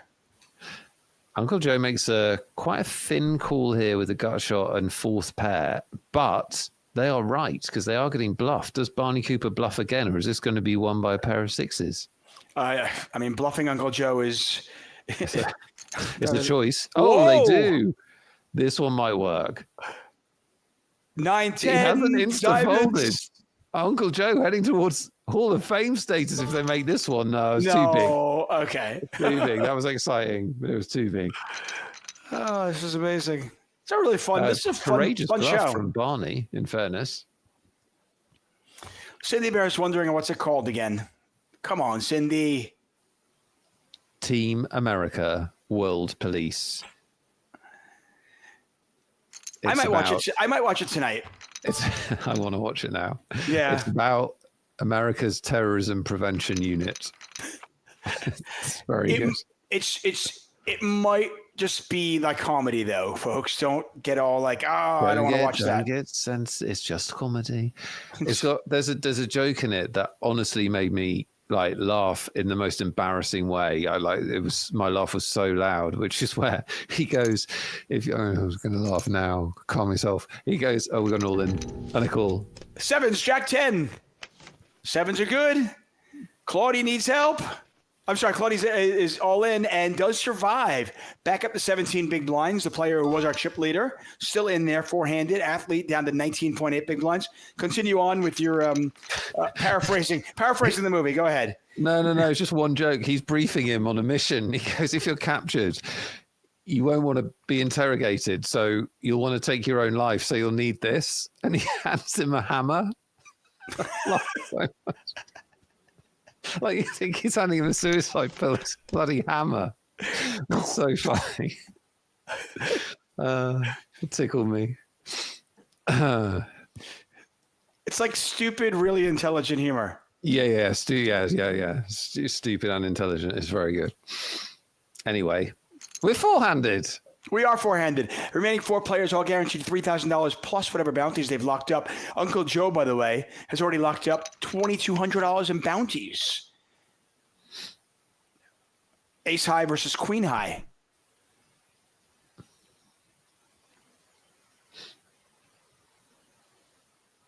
Dire Strange says we should all watch it together. Yeah, we could do a different stream, different kind of stream. I'm not sure it's what 888 are really going for, but yeah, I mean, let's look at I'm trying to see if there's any room. Okay, well, normally in my bios, you know, we get an informational sheet, and it says future streams like, you know, home game Tuesday, blast off Wednesday, you know, takeover Thursday. There's nothing in that, so I'm assuming that maybe Thursday's free. Magic Monday movie night on a Thursday. It's a new show. Yeah, we just watch a movie, talk over it. I actually love what's that show? What's the show where the guys just talk over the movie? I don't know, but there's loads of streamers that do it now. If they're funny, it's really good. Right. Yeah. Yeah, but I haven't watched too many of them, but it's a bit of an art form, isn't it? Knowing when to talk and when to shut up, and we won't be good at that. I actually think we would be good at it. You know who'd be terrible at it? I mean, if you want to watch a movie and just have somebody blabber over it the entire time, we got a straight here for Barney Cooper, my wife. God, I love her to pieces. I mean, I love her so much. I would marry her. I would marry her 100 times over. Yeah. But she just talks over every movie show. Like she'd be like in the middle of a scene, I'd be like, okay. And she'd be like, do you want to watch this? Or do you want to talk to me? I'd be like, well, I thought we were watching the show. I'm sorry. Oh, she talks about other things. Oh, yeah. And the movie and other things. And then comes Real Circle. Josh Manley Poker is raiding. Thanks, Josh Manley Poker. We appreciate your raid. I hope you had a good stream. Hope you're doing well. Very true. We are the greatest commentators of our generation, but which generation? We like to keep a well-guarded secret. A lot of Botox on this show. It's, I feel like, listen, we've got generations. This particular show, we've had investment advice. We've had movie tips. We have not given investment. David, we have not given investment advice. This is very, very important. We give marital tips. Sure. Good at that. Hope you're doing well, Josh. Hope you're having a good summer. If, by the way, if your significant other does talk too much during the movies or shows, just enjoy it. We've got a bit of a cooler here. Queen 10 versus Ace Queen, and Quixote has actually flopped the stones. Has the Queen 10 on this King High flop. Yeah, must be nice. Flopping a straight. It's like seeing a unicorn. It's happened twice in the last 3 hands, I think. What's up, Tower Donnie? That. Bougie bringing up, Cuisine chat. Yes, we did that as well. Yes. Some World Series of Poker chat. That was pretty relevant for those people saying it's not relevant. That was relevant. Just saying. Yeah, I think that's fair.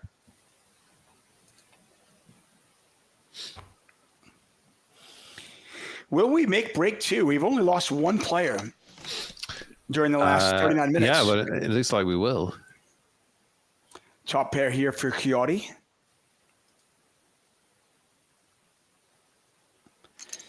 Oh. What's wrong? Smudge03 says, should have listened. I'm out of the free roll with pocket jacks. That hand is a fickle mistress. Oh, and Rhino says, I just bubbled Josh's giveaway. I'm sad now. Well, Rhino, come join us on Magic Monday. We turn those frowns upside down here. Yes, we do. We're going to give away some tickets in a minute, so maybe you'll win one of those. Bougie is saying that your 888 ride interview with Will Jaffe is well worth it. Thank you. I appreciate it. Yeah, Will's a good guy. I got to do some commentary with Will as well, so I got to know him a lot better over the summer. Nice. Cash game player who doesn't play too many tournaments, but has won a bracelet. Kind of, many of you probably know him from the tough conversation videos he puts out on Twitter.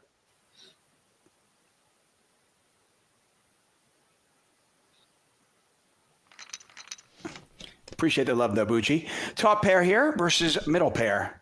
Yeah, athlete's dream scenario, which they need, as you can see. They are short. Yeah. Barney might just decide, you know what, there's enough in there. Let me see if I want to raise. No. And now, athlete is turned to straight. Athlete can continue betting. This looks so strong, doesn't it? Yeah, it does. It almost would rather have like a 3 up there than a 9 with that situation, obviously.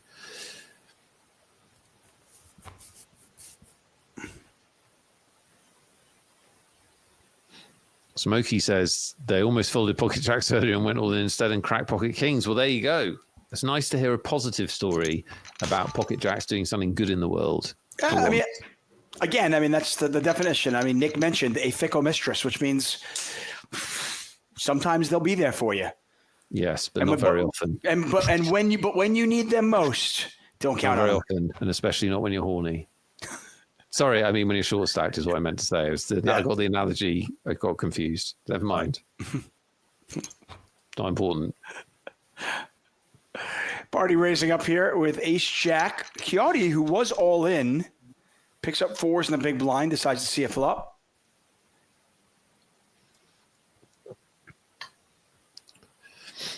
How do you feel, David Tuckman, about doing our second Loddon Thinks giveaway where we give away 2 more $109 tickets? I feel our audience deserves it. They've put up with us That's for coming the in a couple better of part of minutes. an hour and 42 minutes. They've put up with us. They deserve it. Let's do it. I'm going to give you a choice. I'm not doing it yet. 1 minute. I love I'm going to give you a choices. choice. Would you prefer a comic book movies question or a boxing question?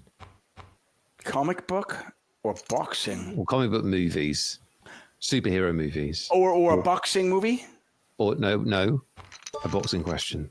Those are your 2 categories. You can pick.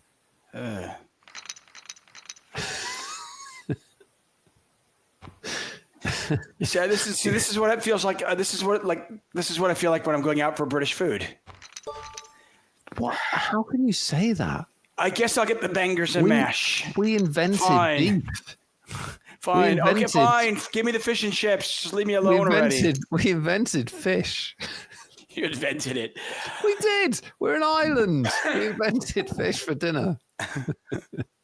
I will take. as I know. I will take the box. You know what? I'm gonna let the chat do it. Chat. Which question should we go with? Oh, can we do a poll? Boxing or comic book? It'll be an Line. unofficial poll. Just put it out there really quick. What? Oh, it could be a real poll. I don't know how it works. What's an official poll? What's one of those? So, yeah, you're saying comic. It's actually going to be it's movies. It's superhero movies, but fine. Right. But Wow, no boxing fans. I thought like boxing and poker usually have quite a big crossover. I like boxing, but hey. Well, you could have said boxing, but you didn't. Listen, I'm a man of the people. I'm going to let them decide. Yeah, this Comic is boxing. Dire Restraints is like, is this the official poll? Yes, this is an official poll. This is just probably just write it in chat and we might. I'm writing it down. Okay. I mean, clearly, We're going with the comic book. Comic book movies is clearly one. Right? Yes. Clearly. So it'll be a comic book movies question. Do you I love it. Are you a fan? No. Okay. I mean, I there's a few I like. I think most of them are basically the same movie. They're just wearing different costumes. That has become the case, hasn't it? A lot of them The same plot, the same everything. It's just I'm wearing something different. They have become quite forgettable. Like one of my like Deadpool. Yeah, but Deadpool's completely different. Deadpool's amazing, but it's the one that's completely different, isn't it? Exactly. Yeah. Anyway, yes. Very, very good. So let's do this thing. We're giving away two $109 All in a tickets. call. Barney Hold shove on. and get called. He's got athlete is in Wow. bad shape. Wow. Yeah, overkill. How about a set turning into quads, turning into an elimination? Athlete 1978 out in 4th place. How much are they worth? Drum roll. Oh. Ooh, big boy. Boom. Barney Cooper takes the chip lead and an extra $1,000, and we are three-handed. Athlete 1978 will take home all in about $4,400. Well done for Athlete 1978. Well we done. are three-handed. Barney Cooper suddenly going to end this tournament right now. Ace 3 versus Ace 10. Barney's had enough. Yeah. And No. the 10 plays, by the way. The 10 does play. That means we've got a much more even tournament because Barney Yes. was just on a heater there. Whew, sorry. Quite a cool story. I made quads and won $1,000. That's pretty cool. Yeah. Nice. Okay, so let's do Loddon Thinks, which is what does David Tutman think? I'm going to ask him a question. He's going to think of an answer. You're going to try and guess what he thinks. One guess per play. You can guess on YouTube chat as well as Twitch, but one guess per player. If you guess more than once, you'll be disqualified. Don't spam the chat. Line will kick you out. 2 unique values needed. So if 2 people guess the same value, the second one can change their value. Good luck. David Tutman, this week, Superman the movie launched. Are you aware of this cultural phenomena? Superman the movie launched this week. Yeah. I know Brand new, brand new concept. Apparently, he's a flying man. He's got blue and red outfit. It looks really wild. Yeah. He's from the DC universe in the modern era. So let's say color movies. How many different actors or actresses have played the named hero in a DC universe movie? How many actors or actresses have played the named So hero not just Superman. in DC universe? I'm basically asking how many actors or actresses have played a named hero from the DC universe in the modern era. So you're basically asking me how many DC movies are there? Yes, although some will be sequels with the same one, right? But how many Oh, DC? right. Let's do it that Fair way. enough. How many DC No. movies are there? Let's do that. The answer is going to be the same either way. I have no friggin' idea. Nice. I just said that I think they're all. Listen, I like the original Superman. There were one of the 14 Spider-Mans I liked. It's just like I don't need a remake every 6 years. I just don't. It is quite extraordinary, isn't it? Like, oh my gosh. Like, can't we write something original?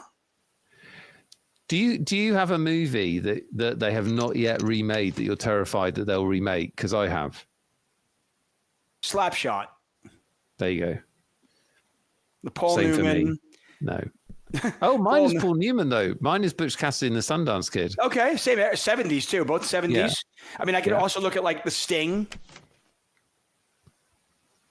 Paul Newman, Robert Redford. Yes. The Sting is amazing. If you like poker and if you like poker, watch The Sting. It's amazing. Listen, if you're watching this, if you like stories and you're watching the stream, you're going to love The Sting. If you've never seen The Sting, watch that after Team America. They're basically the same movie. That's not correct. Pair of 5s versus a pair of 8s. That's a hell of a night, though. I'd enjoy that as an evening. Uncle Joe going for a little bit of value. Okay, I have to get my answer in. How many DC movies are there? How many DC movies? How many actors? How many actors? Right? Yeah. How many actors have played named heroes in DC movies in the modern era? And just if you think the question's a bit confused and like David thinks that Spider-Man's part of DC and all of that stuff, it doesn't matter because what I need you to remember is this is all made up and the contest is unfair. Please focus on that and make your guess. I got my answer in. It's a great answer. Do you even know what I asked? Just No. look at your answer. I don't even know. I like I said, I'm not a comic book movie guy. Like I liked the original Superman. I liked From the 1970s. Yeah, Christopher Reeve. I think it's the 80s, right? Is it 80s? Yeah. Lois Lane when he flew around the earth when she dies. Like that was cool. And like, I think there's like one of the Spider-Mans I liked. That was cool. Black Panther was fun. Jax has been the theme of the final table. Here they are again. Deadpool. I like Deadpool. By the way, I have no idea what's DC and what's not DC. No idea. That's become clear, which is quite no idea. Quite entertaining. Oh, all in here. Ace 5 versus Jax. Not a flop you want to see when you've got Jax, but you're in the lead right now and you stay in the lead. This is one of those fun spots where Uncle Joe probably could have won the hand had he just seen the flop. Right. Yeah, great point. Unfortunately for him, he is out. Uncle Joe is no longer with us. I mean, he didn't die, but his tournament life is gone. He is gone in third place. Uncle Joe, great day though. Third place money and a lot of bounty money. We'll take home about $7,000 when it's all said and done. And we are heads up for the title. About a 2-1 ship lead for Barney Cooper. Players are pretty deep though.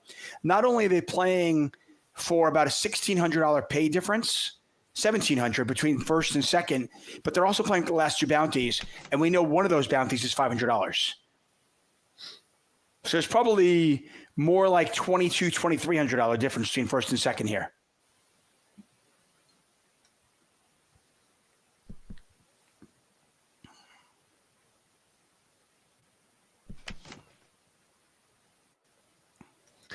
Dire restraints. I'm pretty sure you say that the question is bad every single week. Negative, dire restraints. Negative, whiny, moany, negative. That's the vibe I'm getting. Why don't we show a little bit of restraint, Dire? Yeah. Well said, David. Yep. I'm going to channel my inner Fel Helmuth. Hashtag positivity. EC Raincloud says he does do that. Well, there we are. Be positive. And by the way, that's a rain cloud just called you negative. Ah, time for self-reflection.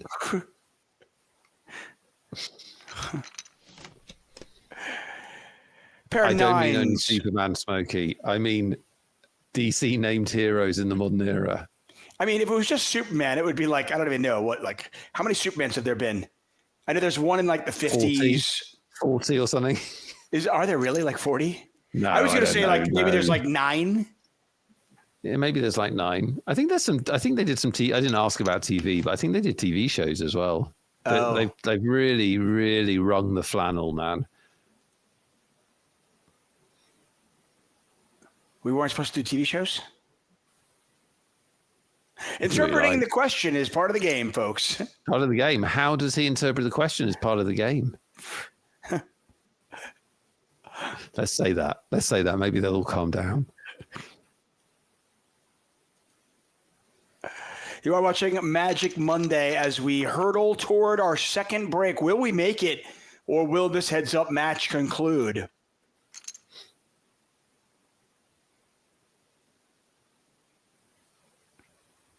$888 Poker in the chat says, we will close when the break starts. What if we don't get to the break? 888 Poker TV.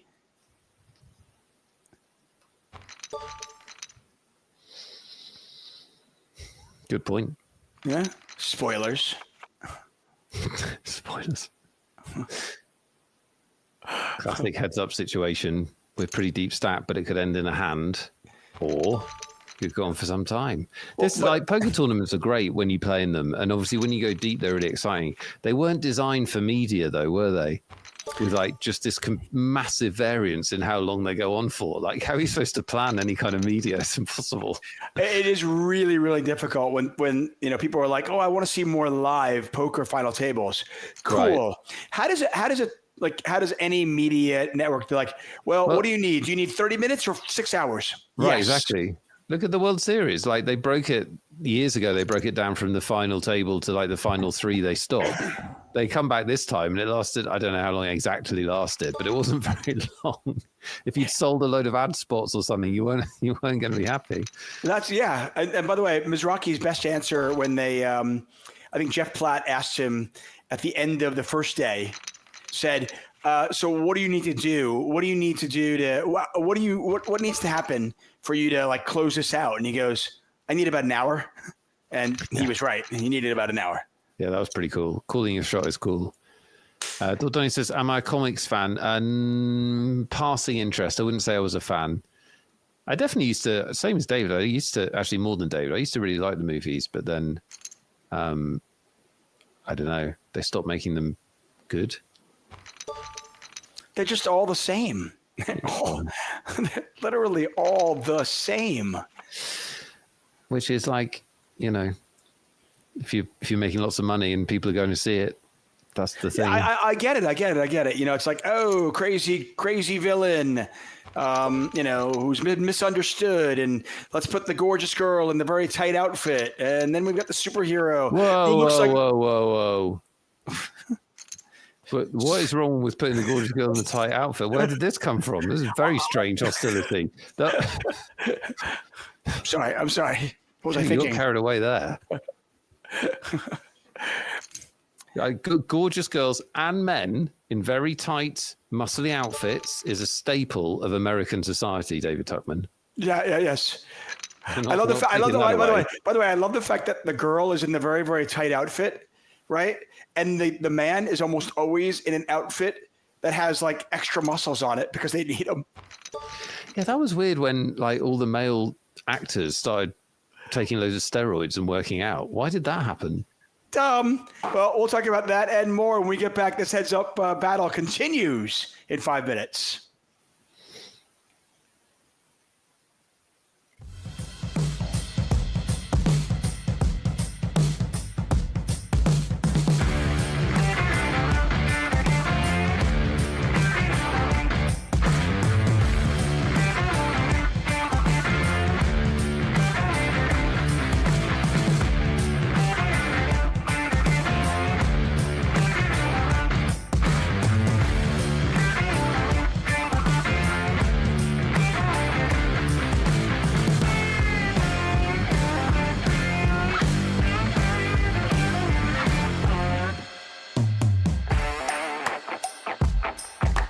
So today I leave for Barcelona. I get in late tomorrow night. They only fly me out to these things once in a while. Need to make the best of it.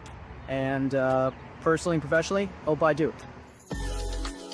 When I was told I was coming to Barcelona, I was pretty excited because I was here last year. It was actually the last time I was with the whole team. It's always a packed schedule when you're here, in addition to trying to eat at all the restaurants you want to go to and actually see the beach and enjoy the weather and such. The first event I played when I got here was the high roller. It was actually on the day I arrived. Poker-wise, it went pretty poorly. I don't think I won a pot for the first 2 hours, but it got much better from there. Went to a much more fun table with other 8-8 poker ambassadors. Unfortunately, I did bubble. I got in pocket jacks against pocket eights pretty much on the last hand of the day. Third 8 in the window, but it's an 8-8 poker tournament. What more can I expect? On my way to Casino Barcelona, day 2 of the 8-8 Poker Live trip. A lot of players have a pregame ritual at home when they play or live. For me, it's mostly drink coffee, make sure I'm awake, and just get into it. My day 1 was actually very busy because before the event, I got to film 4 separate made-to-learn episodes for 8-8 Poker. Many players choose instead to simplify their strategy, having 1 or 2 bet sizes, picking that based on the board texture, the stack size, etc. And because I don't come out here very often, my schedule's packed. So it's content, play, content. And I do think, though, filming all that content prepared me a bit for the game. I ended day 1 with one of the biggest stacks, but for almost the entirety of the day, I actually had a pretty short stack. I feel like I lost every pot, and almost every other pot was to Vivi, who was on my right. So that wasn't very fun, because when you lose a pot to Vivi, you lose the actual chips, and then she makes a little comment each time.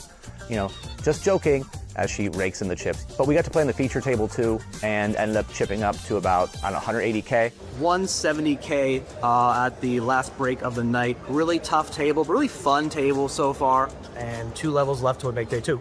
So good luck us, and hopefully I'll find the right place to look in the camera. We moved to another table, and it just like skyrocketed from there. I went from 50 to 80 to 180 to 350 pretty quickly, and ended the day with about 350,000 chips, one of the top 10 or so stacks. My day off from the main was still pretty busy. We had the Ambassador Sit and Go, which I was really excited about. Played it now 3 times, I believe. I did have a really fun time hanging out with the other influencers, talking trash with Leo at the table, because he and I don't really talk much online at the table, we just battle. But to do it in person was a lot more fun, especially because normally online, Leo gets the best of me, and this time I got him in pretty much every single hand. How do you think I played? I think you played good. You get lucky against me. Okay. Like always, but Like always, you yeah. play very solid. That might be one of the highlights of this trip for me. Gonna find a coffee, get myself prepped for the MVP free roll, and then ready for day 2 of the Barcelona main event. At 350K, it looks like a decent table of people who have around 350 or less, and hope to push them around, even hope more that they fold, and we make it in money. So when I returned for day 2, I took a look at my table, and my thought was that I might be a chip leader. I can sort of put pressure on them because nobody wants to go home empty-handed. After the table breaks, I had around 600K. My next table was tough. Ian Simpson was there. A couple other really good players were there as well. I lost a small pot, another small pot, a medium pot, and then just a massive pot, and I was down to pretty much what I started the day with. After losing all those pots, we got moved to the feature table. It's a nice little pot for Aaron. He needed this one.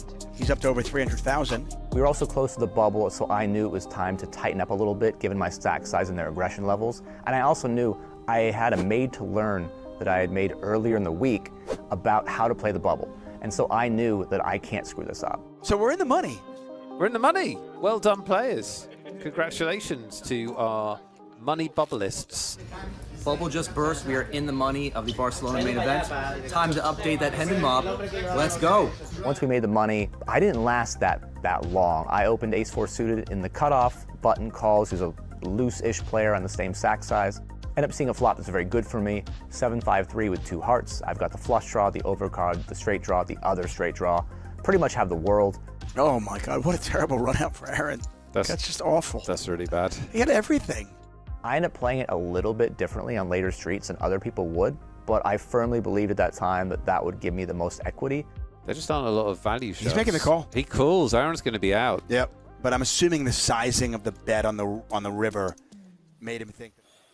And we are back. Magic Monday never fails to bring us fun. It's a lot of fun. We've got the giveaways for you. We still have a couple of giveaways to do at the end of our show. Of course, we got this heads-up battle to watch. And as you can see, Barney Cooper, a sizable advantage, just under 4-1 as they go for the first place prize.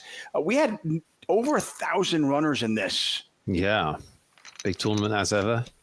Yeah, it's always amazing. 10s here. Oh, we're going to get action in this one. Look at this. Top 2 pair versus over pair. I mean, gotta heads up, imagine this is a ludicrous cooler. Yeah, I mean, chips are going in, right? How do they not? Barney Cooper betting pot. Ciauti. Yeah, it's such a wet board that Ciaudi's not going to hang around. No, they have to. They are going to raise right now. Barney Cooper almost definitely going to move all in. Cards will be on their metaphorical backs, I think. Yeah. There they are. Oh, and there's a 10. We don't have to wait very long. Talk about wow, what a card. Yeah, talk about no drama whatsoever. I was about to say we're looking for a 4 or a 10, and then the 10 came before he could even say it. And that is it. Barney Cooper gets the chips in and hits the 10 on the turn and is going to win the $52 bounty and keep their own, which is, as advertised, $500. Well done, nice. Barney Cooper. Congratulations. Ciauti, by the way, for second place, ended up taking home over $6,000.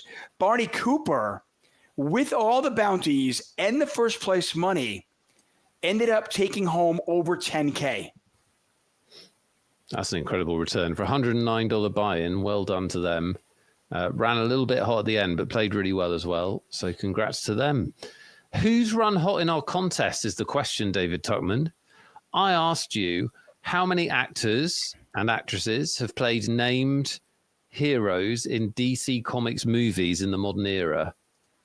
And you became very confused about a lot of things, questioned your reason for being here, and then thought about your answer.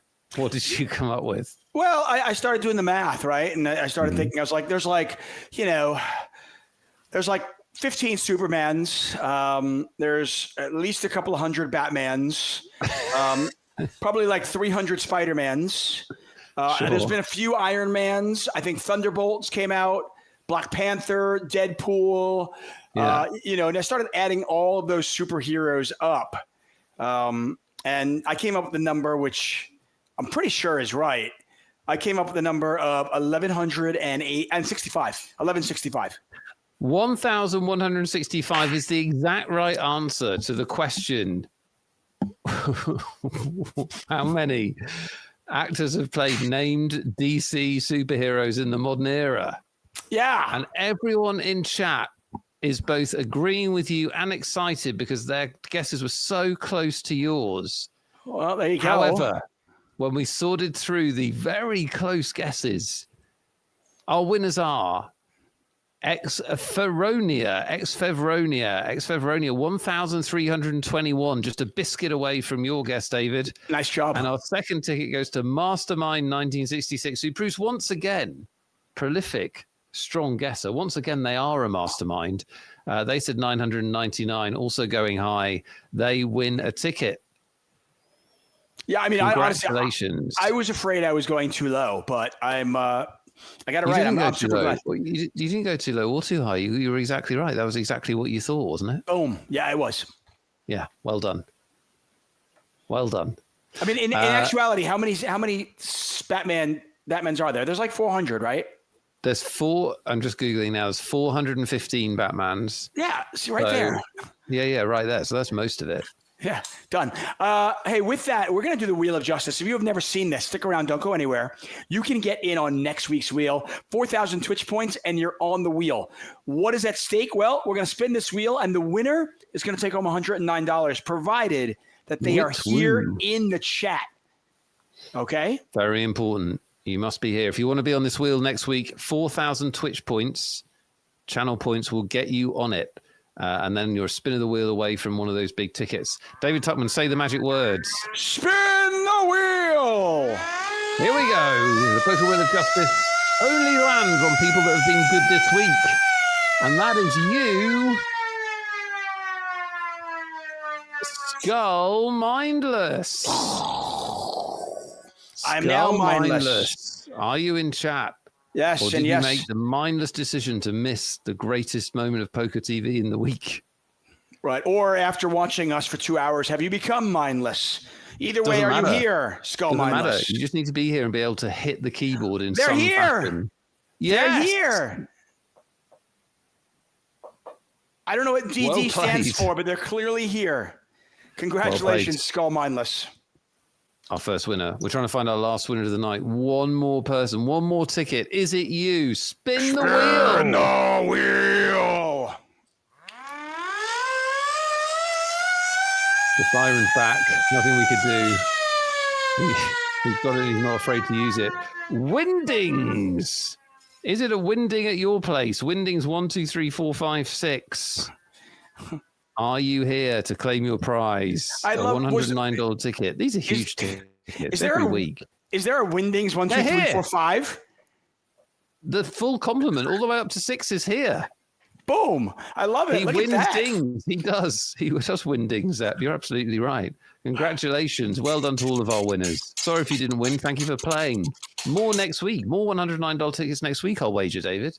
Yeah, I mean, listen, we can't guarantee anything, but if the past is indicative of the future, we will have more giveaways. We'll have another free roll for you and more mindless banter Excellent. More mindless banter from Nick and myself. For Lime Ricky, for Nick, for everybody here at 888 Poker, thank you so much for watching. We'll see you next week. Good night. Good night.